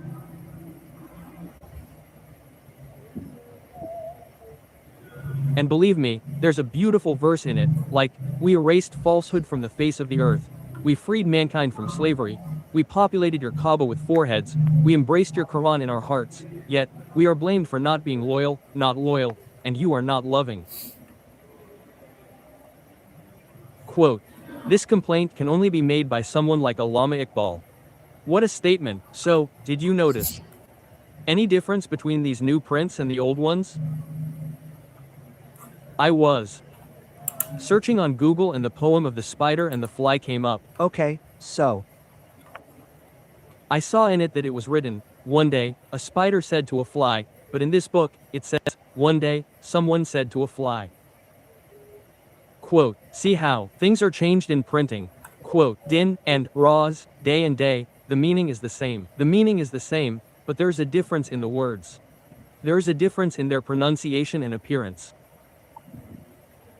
So, it happens that writers themselves write and print it out in newspapers, magazines, okay, and on their own savings, or documents, they write poetry, but they write it wrong, but the original literature is something else. Absolutely. The truth is, things change and differences arise. Look at the new print, it's a huge period of 100 years. It was written 100 years ago and was read with great interest, but Now that interest is gone in the new generation to read Iqbal. Is that so? So. On what basis do you do your poetry? Any new work you've written in this regard, sir? I recite new poetry. I write in Punjabi too, and Urdu too. Okay. So recently I wrote a ghazal, Colorful Eyes Hold Dreams. Colorful, the Dreams in your eyes, those dreams are roses. Quote, wow, quote, that. you hold that. You hold, and the world doesn't know, the answers to the questions the world doesn't know, those answers are with you. And how will the dark night pass? Now return the sky. Return the stars that are with you to the sky. And you two, together, taunt the world for being unveiled.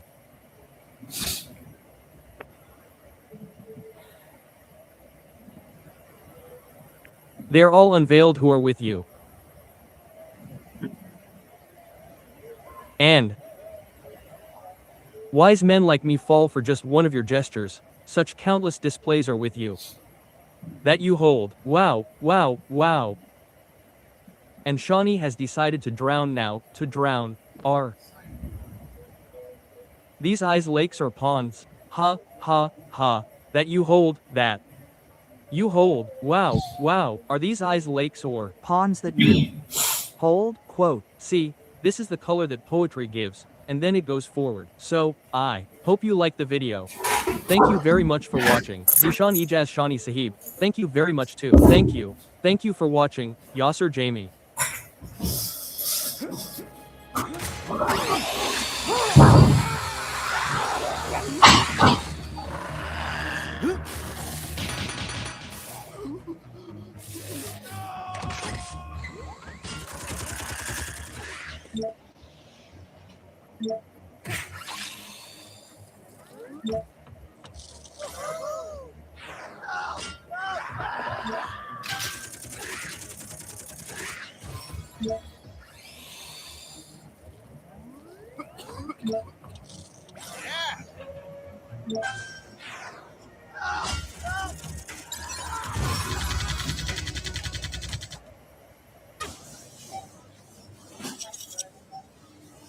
Gold coin जीत रही हो ना? जी हाँ, जब इम्तियाज से 10, 20 और 30 हजार से ज्यादा की खरीदारी पे किया Sportage, Alto, sports bike, motorcycles, gold coins और ढेर सारे इनामात जीतने का मौका मिलेगा, तो ऐसा ही तो होगा। But why is the concept of understanding God so difficult that people become atheists? There isn't.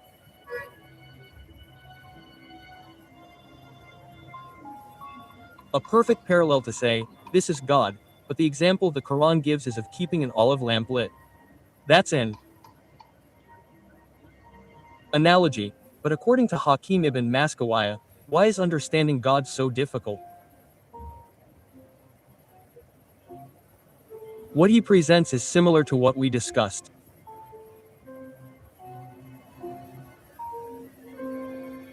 It is written that beyond possibility, eternity and infinity become one.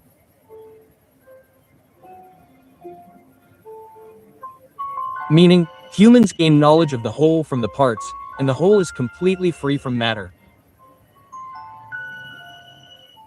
So God is completely like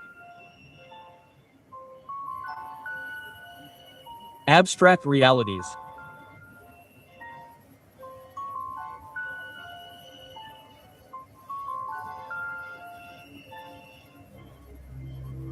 Or perhaps it's not appropriate to say that his essence is the origin, but denying God's resemblance to things establishes the fact that the common man, the layman involved in worldly affairs, how can they understand what is felt or reasonable?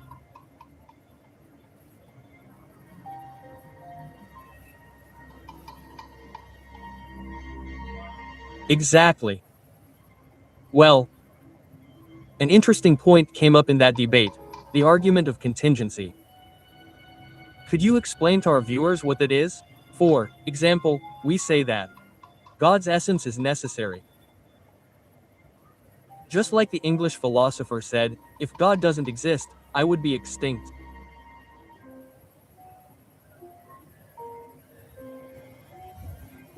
Who brings all these contingent existences into being?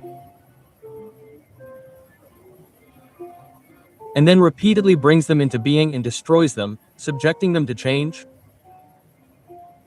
Who brings them into being?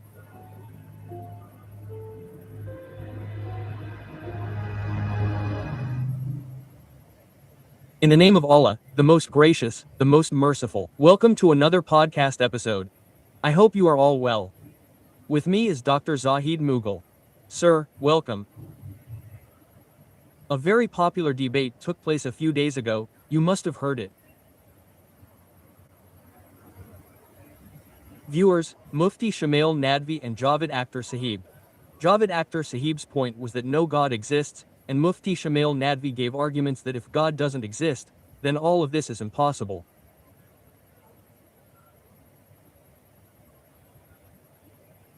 It was quite an interesting discussion, many people listened, it got millions of views, and it's also a fact that believers, some are dogmatically, like we Muslims, we have faith, we believe that God is, and then all the Sharia and all that.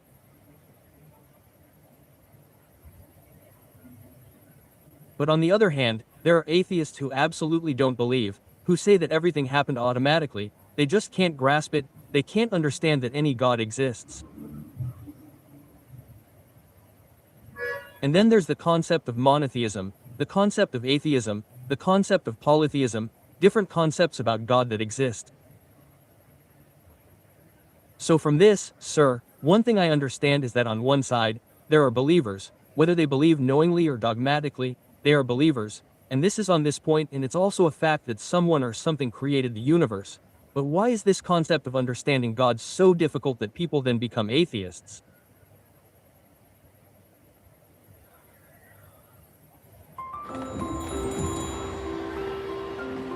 आपके बच्चों का healthy future जुड़ा है healthy hydration से, लेकिन जब दोनों glass दिखने में एक जैसे हों तो आप इनमें से कौन सा चूज करेंगे? Confuse?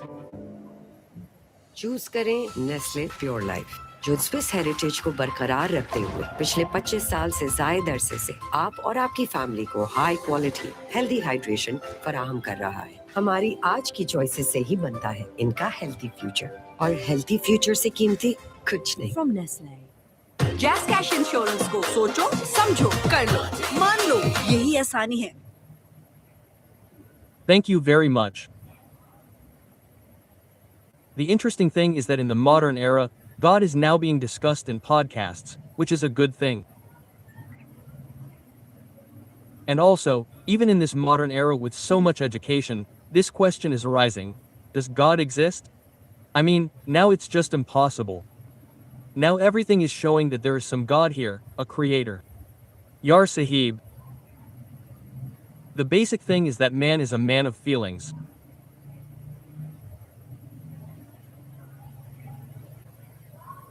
We have discussed in another podcast the three categories of existence: necessity, possibility, and impossibility.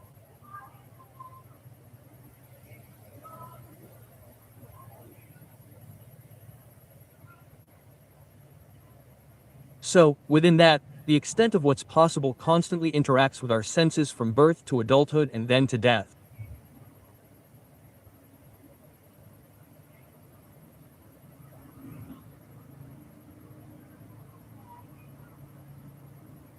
By senses, we mean physical objects from which light reflects and enters human eyes, and the human mind, in its initial perception, stores, understands, and comprehends it as an object.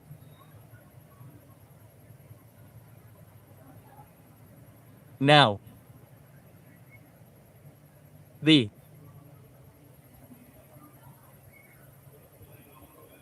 two English words, perceive and conceive.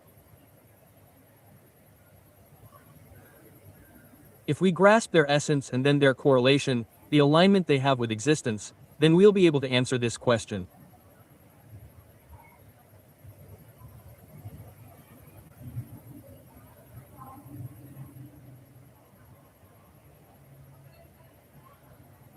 For example, the Quran has stated in many places, and particularly those verses that Sufis often present, in fact, every monotheist believes in it.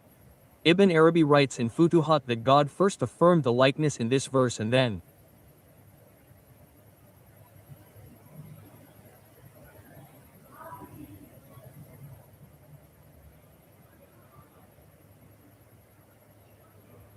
negated that there's any likeness like God's likeness, meaning there isn't a complete similarity or resemblance.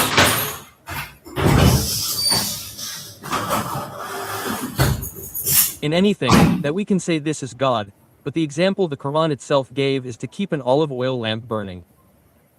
It's an allegory, like, and like, a good example. Like an allegory, it's a metaphorical, figurative, symbolic, analogical, like an example. And copy. Something exemplary is a copy, that's another verse in the Quran, that there should be a good, high example given to God. There is no like, right? So if you are so deeply moved by something, by someone's morality, their majesty, beauty, splendor, the petal of a flower, you might say, maybe this is God, like in the story of Abraham, when he saw the sun, the moon, and then he said, no.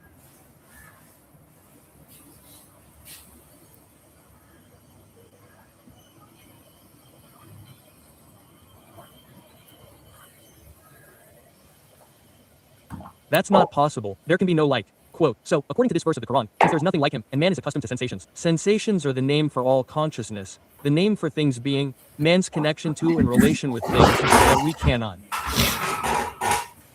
understand them without objects, that existence has any meaning at all. Exactly. Now, this great philosopher, although his books have been rare, now his Tajrib al-Umam, and Tadib al-Akalak, and Al-Faz al-Ashgar, these books are now available in PDF and have been published in Egypt and elsewhere. Hakim Abu Ali ibn Miskawai or Maskuya, I've seen both pronunciations. Ibn Miskawai is a very famous name. Right, his book, a small volume, Al-Faz al-Akbar, he specifically, and then Shibli Nomani, in his book, Ilm al-Kalam, and al-Kalam, or the other one, just Kalam, in both books, he specifically dedicated a chapter to it. Why is understanding God so difficult, according to Hakim ibn Miskawai?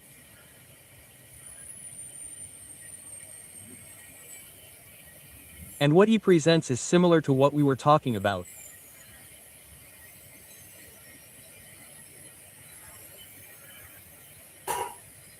So now we have to understand what sensations and intelligibles are, and whether the realm beyond them, that sphere, is beyond the realm of possibility.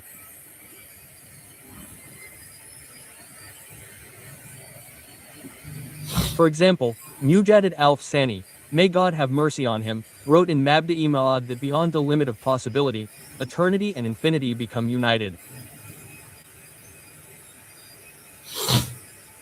They become united, and possibility is obviously that form of existence which manifests in being.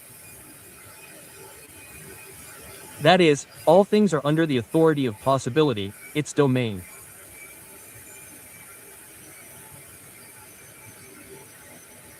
So we have to see that now, as a human being who has a specific identity, although it is not authentic, still, I have my own way of understanding existence.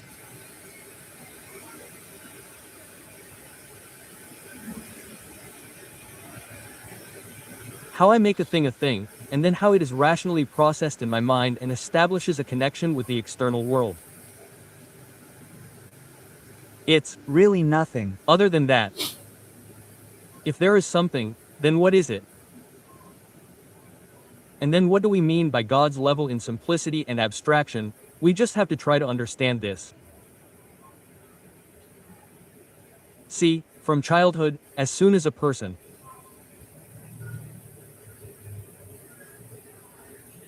rushes towards puberty, when that light enters his eyes, he begins to read the external world as a thing. Absolutely. And now objects have their specific volumes, characteristics, and exist in space and time. Absolutely. And then, well, the human mind gradually processes all this data and develops its memory. So, it acquires or accumulates experiences, and then a person says, "This is my knowledge." Absolutely. Knowledge.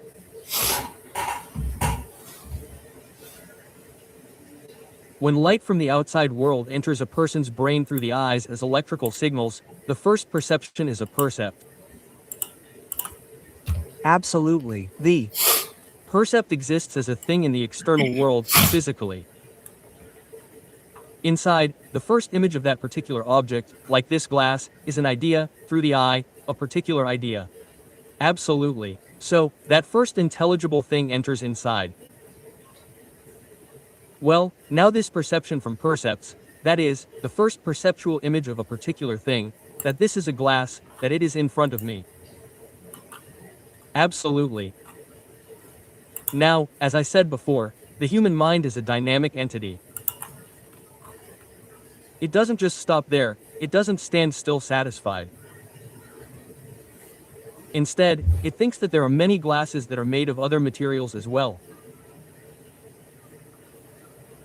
So, it creates a class, a whole, an entire general concept from it, and later it says, well, there can be many kinds of glasses.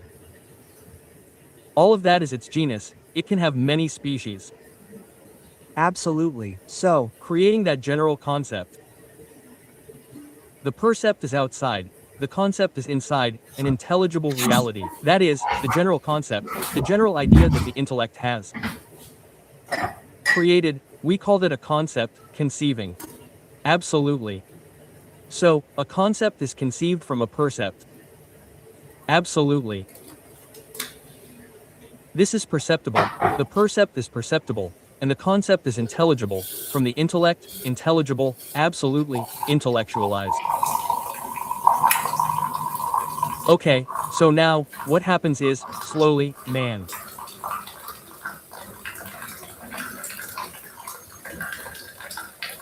abstracts the idea, abstractly speaking, that is, the human mind goes to a level where a particular object, understood as such, need not exist outside, Even if it doesn't, it exists within.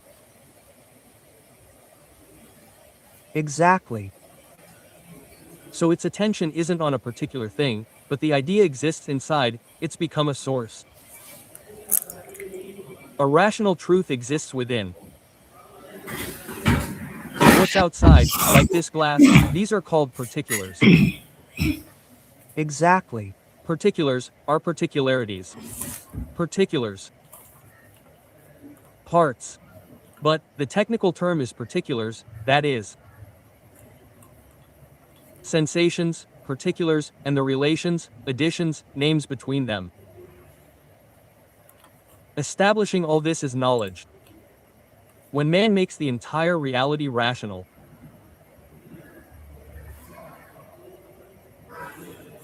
he can slowly retain the knowledge of universals, without the external, without particulars.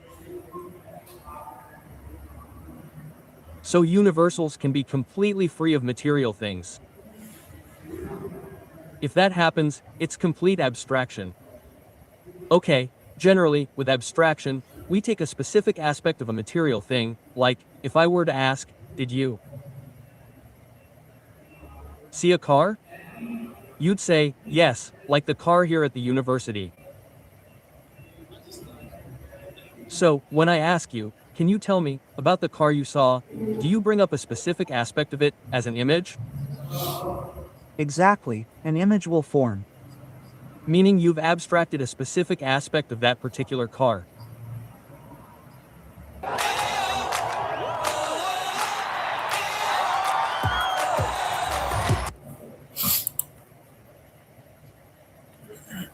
Not all aspects, but if you internalize a general class of that car in such a way that you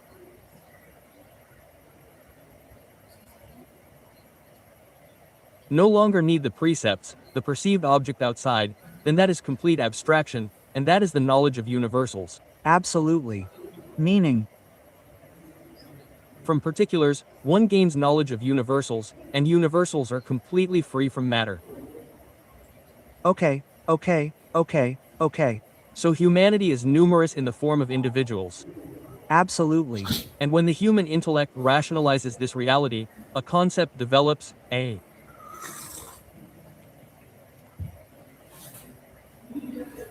conceptualized entity to be a human. So this idea, this concept of being human, is not yours, mine, or anyone else's.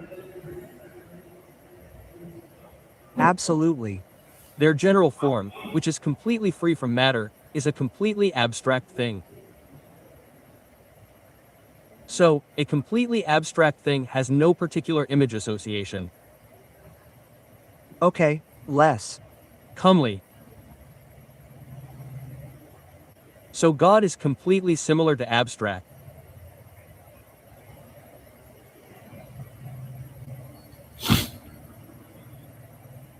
Realities, or it's not appropriate for me to say that his essence is the same, but nonetheless, the negation of God's resemblance to things establishes this same thing.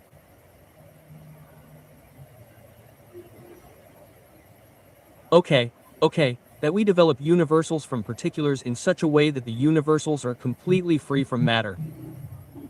At that point, that is complete abstraction. Absolutely. And then less comely, that thing moves closer to reality. Absolutely, you are right, and reality.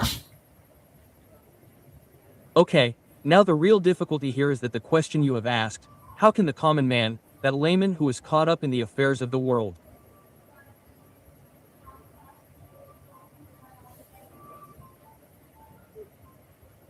understand what is perceived, what is rationalized? Absolutely. Now, if I have eaten an apple, there is a taste. I understood that the taste is inside the apple. Who has the ability to understand and perceive the reality that taste is a material thing, a configured chemical thing? How can there be taste inside it? That's why the Quran says that those with knowledge and those who are the opposite are not equal. Intelligence, awareness, contemplation, reflection. When a person does all these things, they will reach the universals, reach complete abstraction. Then, they will attain the interpretation of, say, he is God, the One. Absolutely. And when he has done this, he will have no doubt about God. He'll have no doubts or suspicions about him. Good. The example you gave earlier, that debate about the denial of God, testified to the same thing. Fundamentally, the manifestations of God's names and attributes, and the comparison, the contrast in the names and attributes. For example, Ibn Arabi's entire philosophy consists of the contrasts of the names and attributes, and they are, in a sense, opposites of each other. Absolutely. And there's conflict between them. Rumi, for example, wrote a lot about the named one, that the conflict of names and attributes can never end, because when you talk about creation, the names and attributes will remain in conflict. Absolutely. And as long as they remain in conflict, like the incident that just happened in Karachi, to see bodies burning, and then there are accidents, tsunamis, wars. Now, on this basis, innocent people, simple people, gullible people, they immediately say, if there is a God, then why doesn't he stop it immediately? He doesn't understand. He can't grasp that this is a manifestation of his names and attributes, which we call creation. Absolutely, absolutely. That's exactly the point that man doesn't understand. But that would lead us in another direction. In this debate, a very interesting point came up, the argument of contingency. Could you explain to the viewers what that was? For example, we have said that the existence of God is necessary. Absolutely. That is, His existence cannot be non-existence. That is, his existence will be. In contrast, the second is possibility.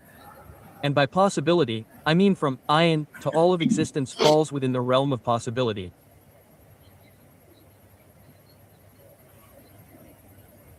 Even all the minds, the celestial intellects, all souls, and whatever jewels there are after that, analysis or dissection, and all the atoms, atomism, all of it, and then later all these foreign entities, natural existences, all of these come into the realm of possibility.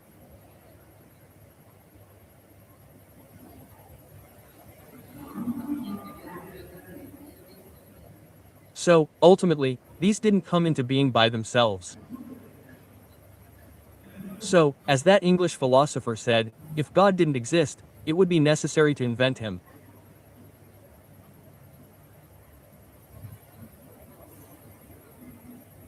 Who brings all these possible existences into being, and then repeatedly gives them existence and then destroys them, subjecting them to change?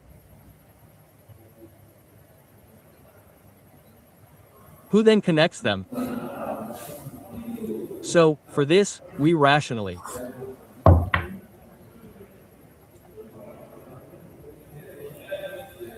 prepare this argument that since these don't come into existence by themselves, therefore, to bring them into existence, we need an existence that isn't subject to change like them.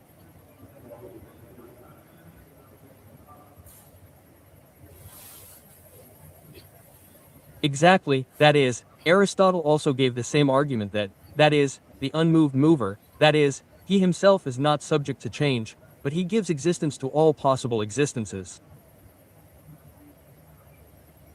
And this argument of contingency, exactly. this is the reality, viewers.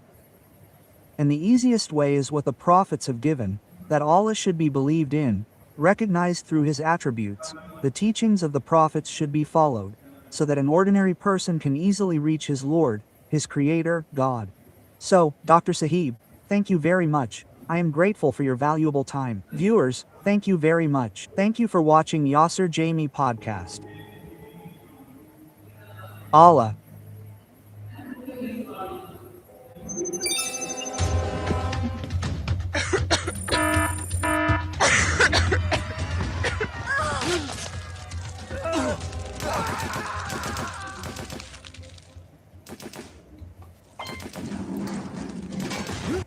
Even at wedding feasts, there were combined beds. Yes, combined beds. Double beds weren't a thing at all. Absolutely. So this universal truth isn't truly universal. They're made up truths of their time. Very early on, when we study the universe, we go backwards from today towards It's beginning. Absolutely. We stop at 10 to the power of minus 34 seconds. That's the point where our universe begins. Aligns. Definition is the distance between 2 points, a start and an end. A universal truth is only universal if it's universally accepted, and that's the reality. In these long drawn-out tones, wrinkles begin to appear. Hands slip from the mortar of recklessness, from the dust of impiety. Nobody finds the edge, nobody finds support in life. In the name of Allah, the most gracious, the most merciful, I hope all friends are well. With me is Professor Dr. Iftikhar Ahmad Shahia. In life, some things are reality, some are based on deception, some are lies, some are truth, and some are truly true, generally called universal truths. So, doctor, these universal truths, are they always true? Yeah, because that's why they're called universal. For example, like the sun rising and setting.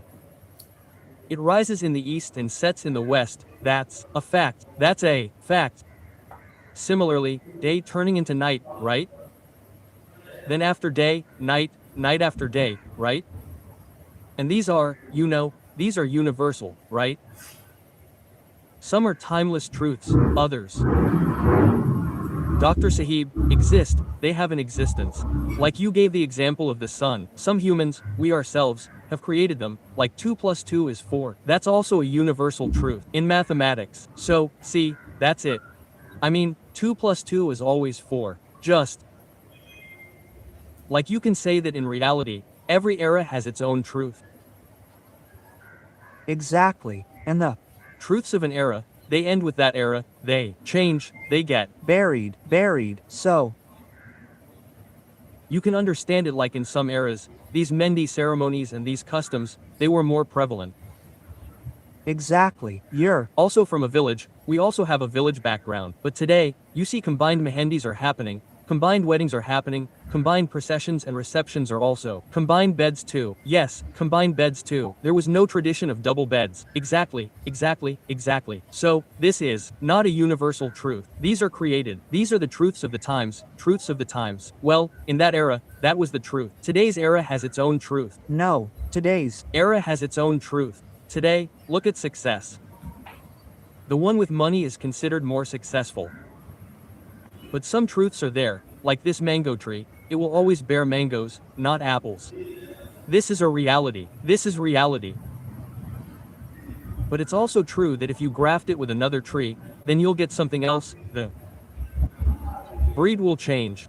That is, then, you won't find universal truth.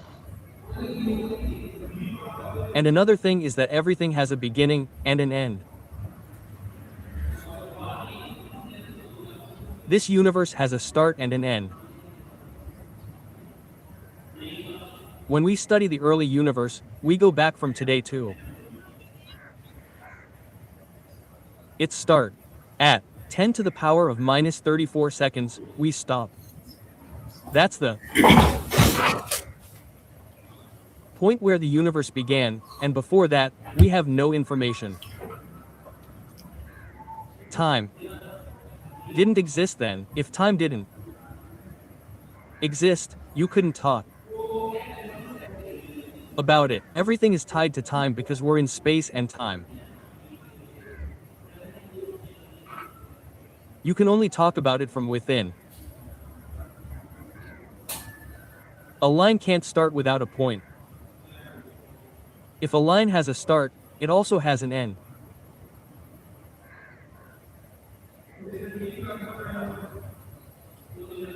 When we say life has a start, it must also end. Everyone comes into the world and leaves. A line is the distance between 2 points, A, beginning and end. N. Dot. Human thought is also limited.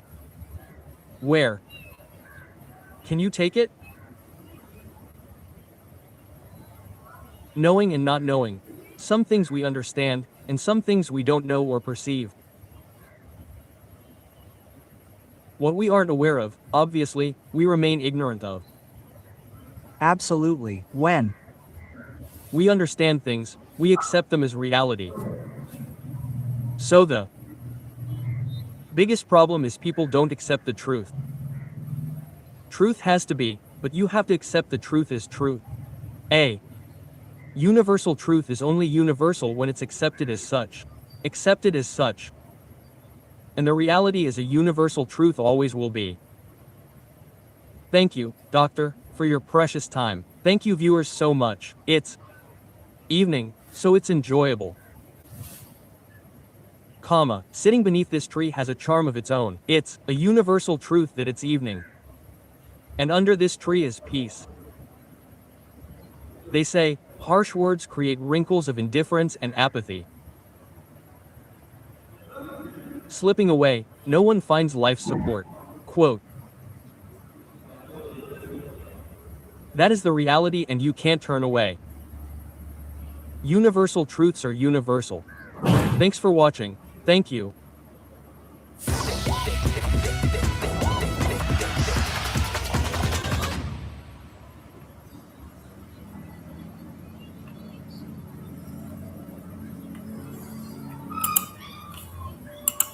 How will 2026 be? And right now there are predictions of wars, this and that, scary predictions. Look, we should also make a prediction. The prediction I'm making, Jami Sahib, Dr. Sahib, is that AI will change everything in our lives. It will change a lot. It will change your relations. Now, someone who faced failures last year, what will they celebrate? In the new year, there's also something else. Keep targets unachievable. good, a non-achievable. Target will embarrass you later. You already know it can't be achieved. It's not like AI will earn us money. How will AI earn money? I've traveled to many countries, lived abroad, so you've seen New Year's celebrations. They do it. Actually, nations that celebrate. And right now, it's foggy here. It's possible the sun won't rise that day. It might be foggy. The sun of 2026 might not rise at all. Yes, the sun will rise, but here it might. They just spout philosophy like that, saying there's great sorrow in leaving. Oh brother, what did you even do? In the name of Allah, the most gracious, the most merciful, I hope all friends are enjoying the cold of their lives in good health. The end of 2025 and the beginning of 2026. With me is Professor Dr. Iftikhar Ahmed Shahia Sahib.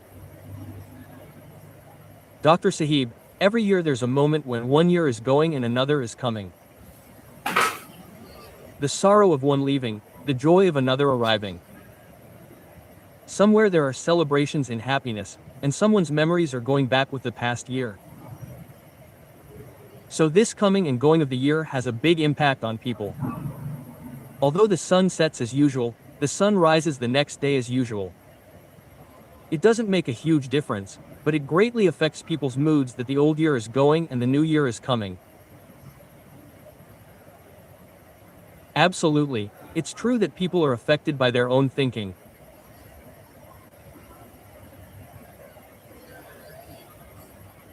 What happens is, as soon as the year passes, when the new year comes, you get a chance to think about what your dreams will be for the new year, what your missions will be, what your objectives will be, and how you will achieve them.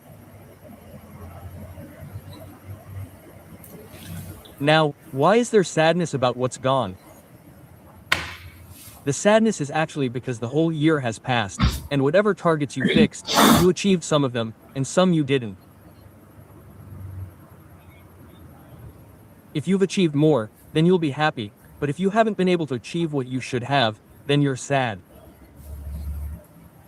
A Sad heart. Well, that. kind of sadness is a good thing. But some people just spout philosophy, oh, I'm so sad about leaving. What have you got? No, doctor, there are two things. The sadness of leaving, which is a big deal, and the excitement of the New Year's celebration. But celebrations, Jami, should be for those who've achieved something in the past year. Absolutely. What's someone who's only had failures celebrating? Though, hope springs eternal.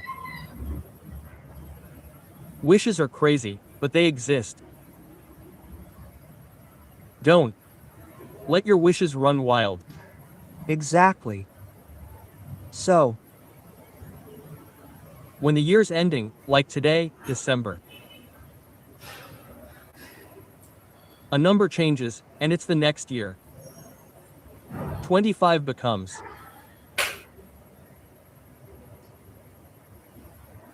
26. The day goes from Wednesday to Thursday. Then it's a new year, and the world celebrates. Doctor, you've traveled, lived abroad, seen New Year's celebrations. They really celebrate because they've achieved something. Nationally, they celebrate their year's achievements. Like a university, when the year ends, they're happy. You enjoy the coming year, not the one that's gone. You feel no sorrow, instead you're happy. If there's sorrow, what's there to be happy about? Right, so the point is, You have to see how you're going to enjoy things. For that, you make plans for the new year. absolutely, what happens is, what you couldn't Achieve, you try to achieve. And you see why you couldn't achieve it. What were the reasons? Did I have shortcomings in my planning? I should have completed my planning. Or what was the reason that I wasn't successful? So, you mean instead of celebration, self-assessment should be done, to see what mistakes I made in the previous year. No, celebrate, definitely celebrate. I'm not saying don't celebrate. Look, the world's doing it, they can't all be wrong, right? Celebrate New Year's, enjoy it all, I'm all for it. I'm saying, definitely plan for 26. So, when 2026 dawns, that sun brings new hopes, new dreams, new desires for you. Okay, doctor, let's plan.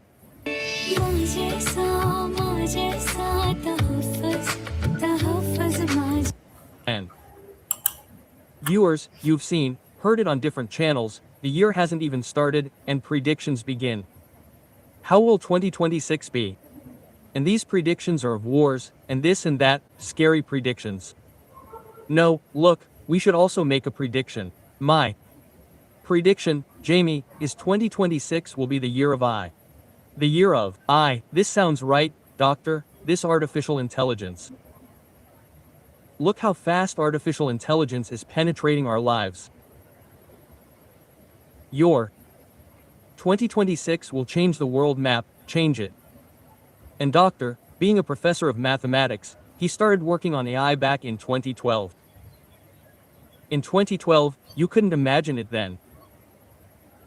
When we started, we told people the age of AI had arrived, people didn't believe it.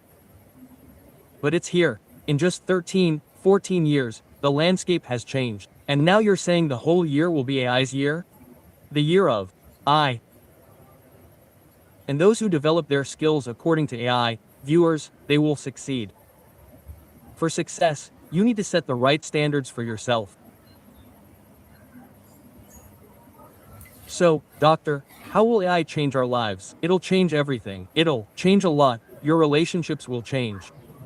Okay, along with that, it'll create big problems for jobs. But I heard recently that AI will make things easier for people. We won't have to do many of the tasks that we find laborious or difficult. There are two things in this. Smart people will benefit from it.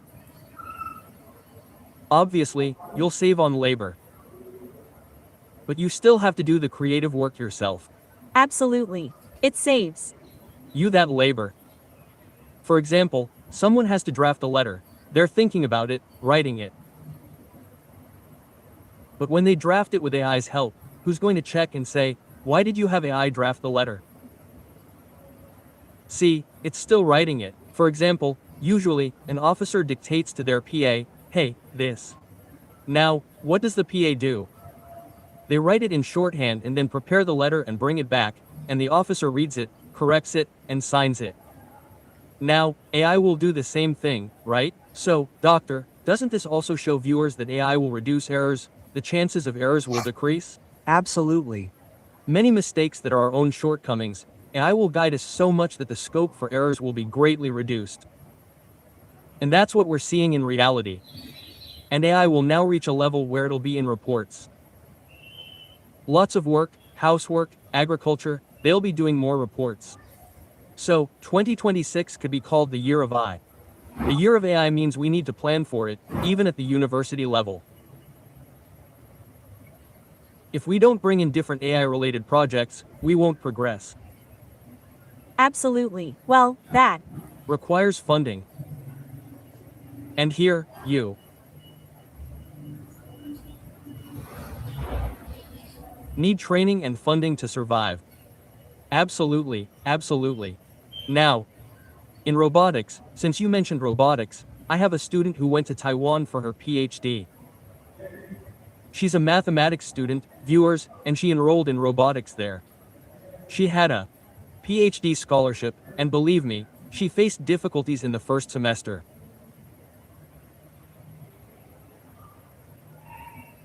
But she overcame them, worked hard, and struggled. Now, her entire next education is industry-based. okay, okay. So she'll work in robotics, and then go work in industry. You get paid well in industry. Absolutely, absolutely, So you have to look at your future too. absolutely. So, Today, Yami Sahib, you didn't mention tea. She asked about tea, and they said we're fasting today. Even though the weather's so nice today, it's cold too. It's as cold as it is, so the craving for tea is higher. But Dr. Sahib, sometimes it happens that the craving remains, and the thing you want isn't available. It should have been that I craved tea and got tea, but I didn't get tea. So life is such that you don't always get what you want. It's not always possible. It's not necessary that you get exactly what you want, but if you get close to it, that's enough. That's enough. Absolutely. It's not like you get 100% of the result you're thinking of. You see variations even in simulation. So now all the calculations are very complex. Okay? There's no simplicity left now, and if you keep life simple, you avoid a lot of problems. But your actions should be very complex. Complex, absolutely. But Dr. Sahib, it's not necessary that if we don't get tea here, we get disappointed. We'll move on. When the video ends, we'll go there and get tea. So, the struggle should continue. You'll definitely get what you crave if you struggle. And if you lose courage there, then you won't get anything. Then the things that were left in 2025 will remain. And in 2026 too, if you don't struggle, those things will remain in 2026 too. Yeah, this young generation, these young people, they need to plan the coming year really well. It's crucial because the coming year is the year of I. So, even the Planning should be done with I. you can tell AI what you're thinking, and ask it what you should do. Of course, you still have to do it yourself. AI won't do it. It'll just point you in the right direction, but the important thing is that your passions, your motivations, those should be right. Also, set achievable targets. Unachievable targets will embarrass you later. Set targets you know you can achieve, based on reality. And set your targets keeping your abilities in mind. Everyone has their own environment, right? You have to plan keeping that environment in mind. absolutely, absolutely, it's Good. It's essential to be honest, at least be sincere with yourself. If you're not sincere with yourself, viewers, then it's very difficult to achieve anything. Also, money, you know, money is a huge motivation. absolutely, Right, in your life, never underestimate the importance of money. Okay? And those who say money doesn't do anything, they're just thinking nonsense. Now, without money, you can't even plan. Okay? And think about 26, that, I'm telling you, is the year of money. Doctor, these are the times where friendships, relationships, connections, everything is tied to money. Tied to money. And always remember, a person can never grow if they don't generate their own source of income. So, doctor, it's not possible for AI to just earn us money. How will AI earn money? Obviously, look, AI is just software. It can guide you on how to earn money. You need to develop those inner skills that, using AI, you can earn money. That means you can earn more through it. Tasks that used to take hours or days can now be done in seconds, right? So, I don't think that next year, 2026, its sun will rise, and it will rise with great splendor. And right now, it's foggy here, maybe the sun won't rise that day. Maybe the sun of 2026 won't rise at all. Yes, the sun will rise, but maybe not here.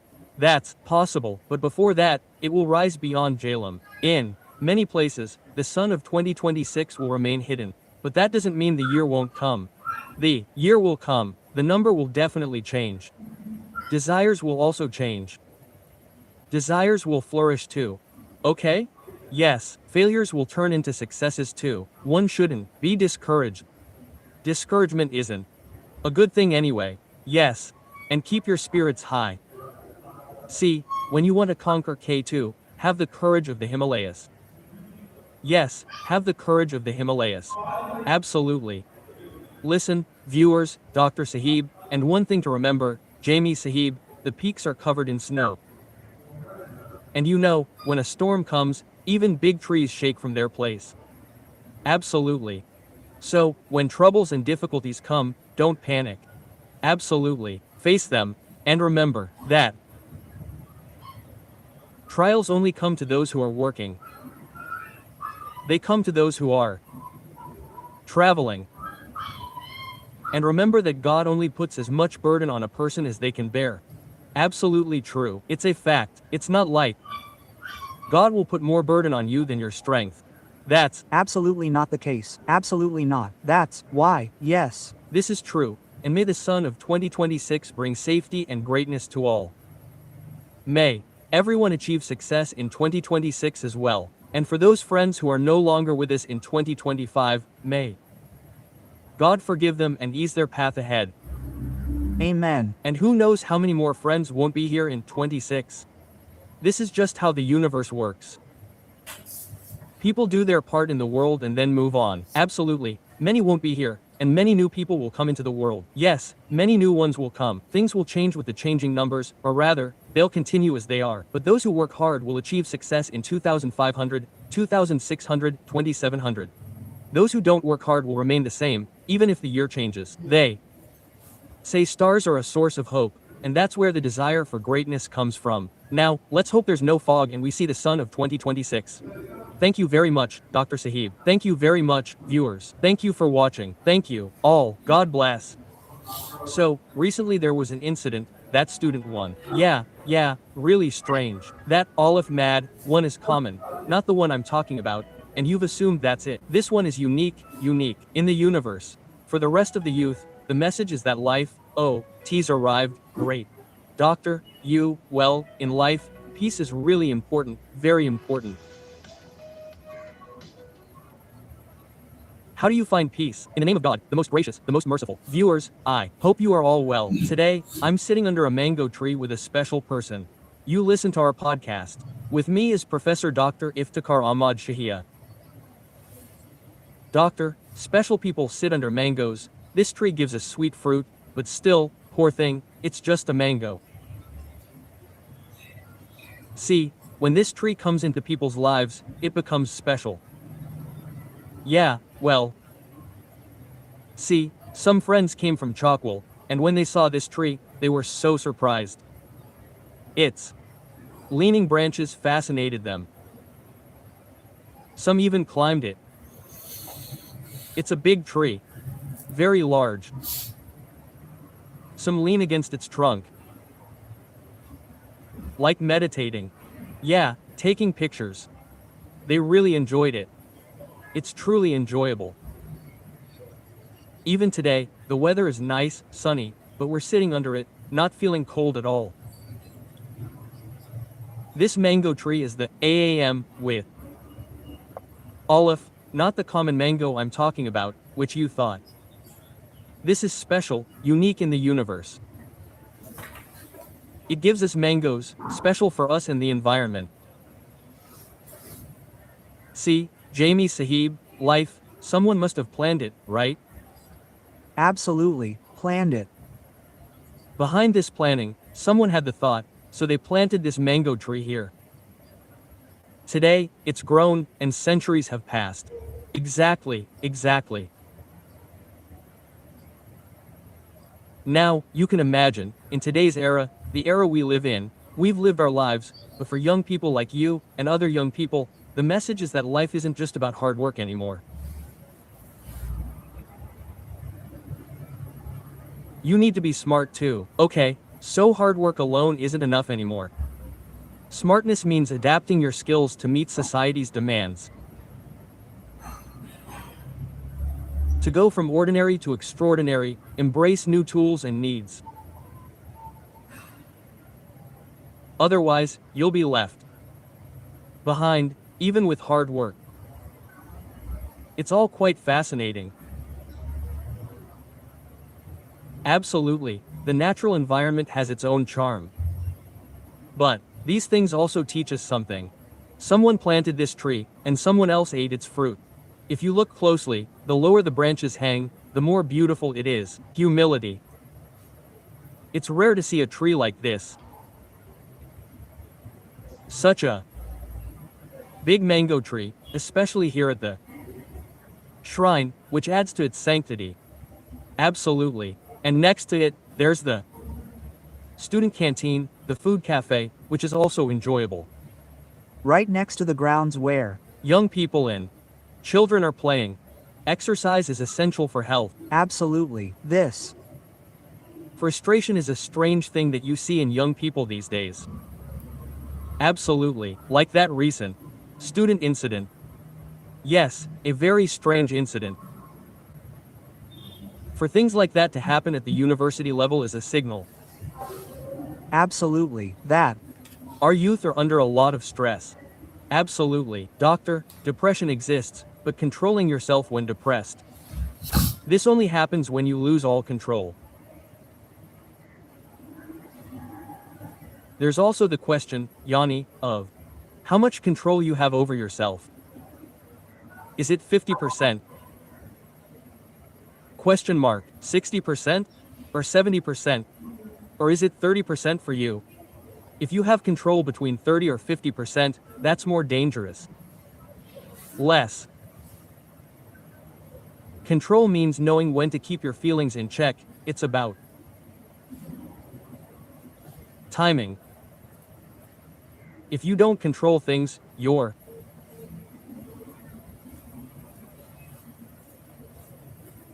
progress is affected, your abilities are damaged, and your expectations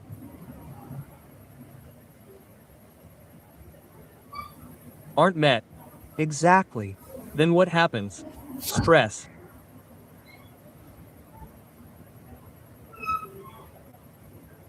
Is multidimensional, coming from different directions.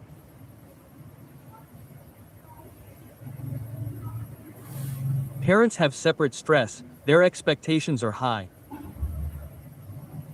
Then there's the teacher's expectations, a high expectation level. Then friends' expectations, and relatives or siblings' expectations. See, everyone has expectations, so many expectations. Everyone wants something different from you, absolutely. So, it's important to neutralize that stress. But doctor, when stress takes over and you lose your senses, then these things happen. Right, these things happen. I agree, but these things aren't sudden. There's a story behind them. Ah, doctor, the tea's here. Wonderful. Here, doctor, have some tea. Wonderful. Here you go. Thank you. You're right, it's not sudden, there's a whole story behind it. And there are a few things involved. Universities should have psychological treatment centers where kids can get guidance and go to teachers. Right. Students should be identified with a plan and then, of course, they need treatment. Absolutely, absolutely. What is? Good, for example? Like I've told you many times, even during a PhD, there's a lot of stress. Yes, yes, absolutely. And even during an MPhil, when students are doing research, they're also going through a lot of stress. Absolutely right. Well, during exams, the stress increases. Often, there are multiple factors. It's not just one factor. You can't really blame just one thing. Absolutely. It's very difficult to identify the cause. That's the thing, isn't it? When you lose your senses, you're just overwhelmed by one thing. These are the things. By the way, the tea is very good. You made it with jaggery. It's wonderful. Jaggery tea. So, viewers, look, sitting under this mango tree, drinking tea has its own unique flavor. Absolutely, absolutely. And also, it gives a classic view. Absolutely, very nice. It's natural, isn't it? You also get peace under it, a sense of spirituality. yes, there's peace too. Absolutely. What happens is that a person, a human, as always, looking for rest, while life isn't really in a format of rest, not at all. Well, peace is a very important thing in life. very important. Well, How do you find peace?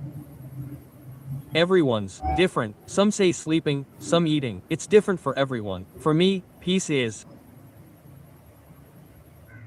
look, like we're sitting now, this, your productive kind of thinking. When you're doing something like that, then you find peace within yourself.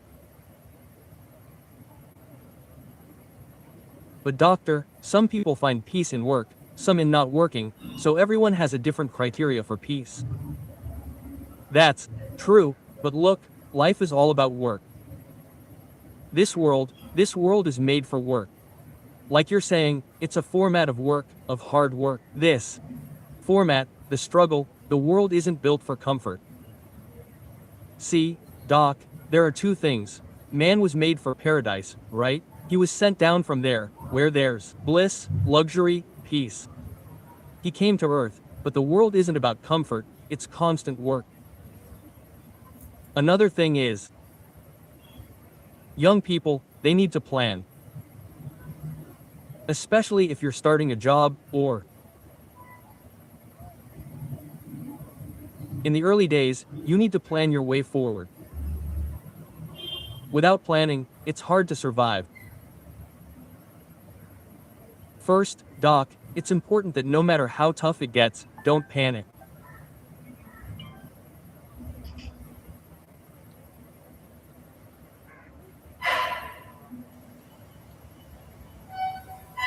Exactly, no matter how tough. Also, you need to train yourself. Training is essential. Otherwise, you can't handle stress. I think, Doc, with so much study, there should be a stress management subject. I should know my stress level, when I'm managing, and when it's out of control. When we were in China, I'll tell you something interesting. In universities, at the BS level, there was a sports course. Really? A sports course. Every batch had to take it. The health and physical education people trained the whole class. Like badminton, table tennis, everyone played. Well, they actually play it as part of the course. They get proper training. Every game has training. It's like extracurricular activities here, but it's part of the curriculum. And they take health measures, so fitness is essential. Stress is managed, you see, by playing, you see, like these kids playing here, they relax and unwind. Sir, Yasir.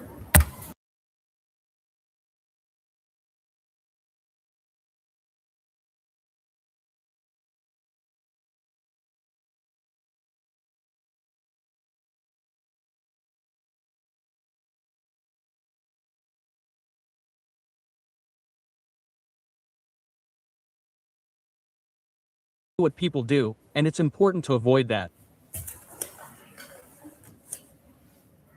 Our message to our listeners is, if you have a friend who's stressed, help them. Help them out of that stress, or at least tell their teachers. Teachers are good, they're not bad. They'll help students. A friendly environment is needed to solve student problems. It's essential. We'll focus on that. Those were Dr. Sahib's words, special words in a simple way. Dr. Sahib is special, and he has a TikTok, Iftikhar Shahia. Be sure to follow and subscribe to them on TikTok, YouTube, and Facebook, and don't forget to follow and subscribe to Yasir Jami as well. Thank you for watching. Thank you very much. Thank you.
She's getting 4.5 lakhs, but now he's left his job and moved into business.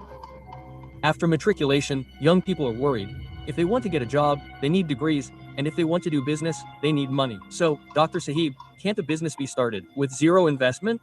It can, exactly, it can be started, but for that, you have to think first. So, tell us about a business that doesn't fail. The most important thing for business is an idea. Absolutely. Now, along with the idea, the second thing is, you go to a market, there's only one shop selling one thing, one person's is doing great, and the others isn't. The reason for that is, Abraham Lincoln, who was the American president, when he sent his son to school for the first time, he wrote a letter to his teacher. That letter is very impressive, almost everyone should read it. In it, at one point, he writes to his son's teacher, "Make my son capable of doing business honestly." Quote, "But even if there's honesty, everything, but no skill," it reminded me of a friend of mine. When the COVID-19 era came, someone advised him to make masks. He had masks made for 5 or 7 lakhs. Now, there are piles of boxes. Once you get the information, then you connect skilled people with you, and your business will grow day and night, by leaps and bounds. He said, for 4 Sundays that I went to the Sunday bazaar, not even one vest was sold. Quote, "Oh no, 4 Sundays, not even one vest was sold?" Yes, and not even a towel was sold. And I was the same, but I didn't lose courage, and today, look, I have a whole shop. Dr. Sahib, some motivational speakers say to aim high, keep your sights high. But analyzing a big business, successful people aren't business owners. I've never seen a salaried millionaire be very successful. I've realized life is built on hard work and toil, not on relaxation. If you think there's relaxation, well, there isn't in this world. They say there are worlds beyond the stars, so as you move forward, you'll have ups and downs. These ups and downs are part of business. If you have a business, it will surely sink one day. Someone said, walk fast and avoid collisions. Walk fast and avoid collisions. If you walk slowly in a crowd, you'll be crushed. Avoid collisions in business. A businessman avoids conflict. Money multiplies money.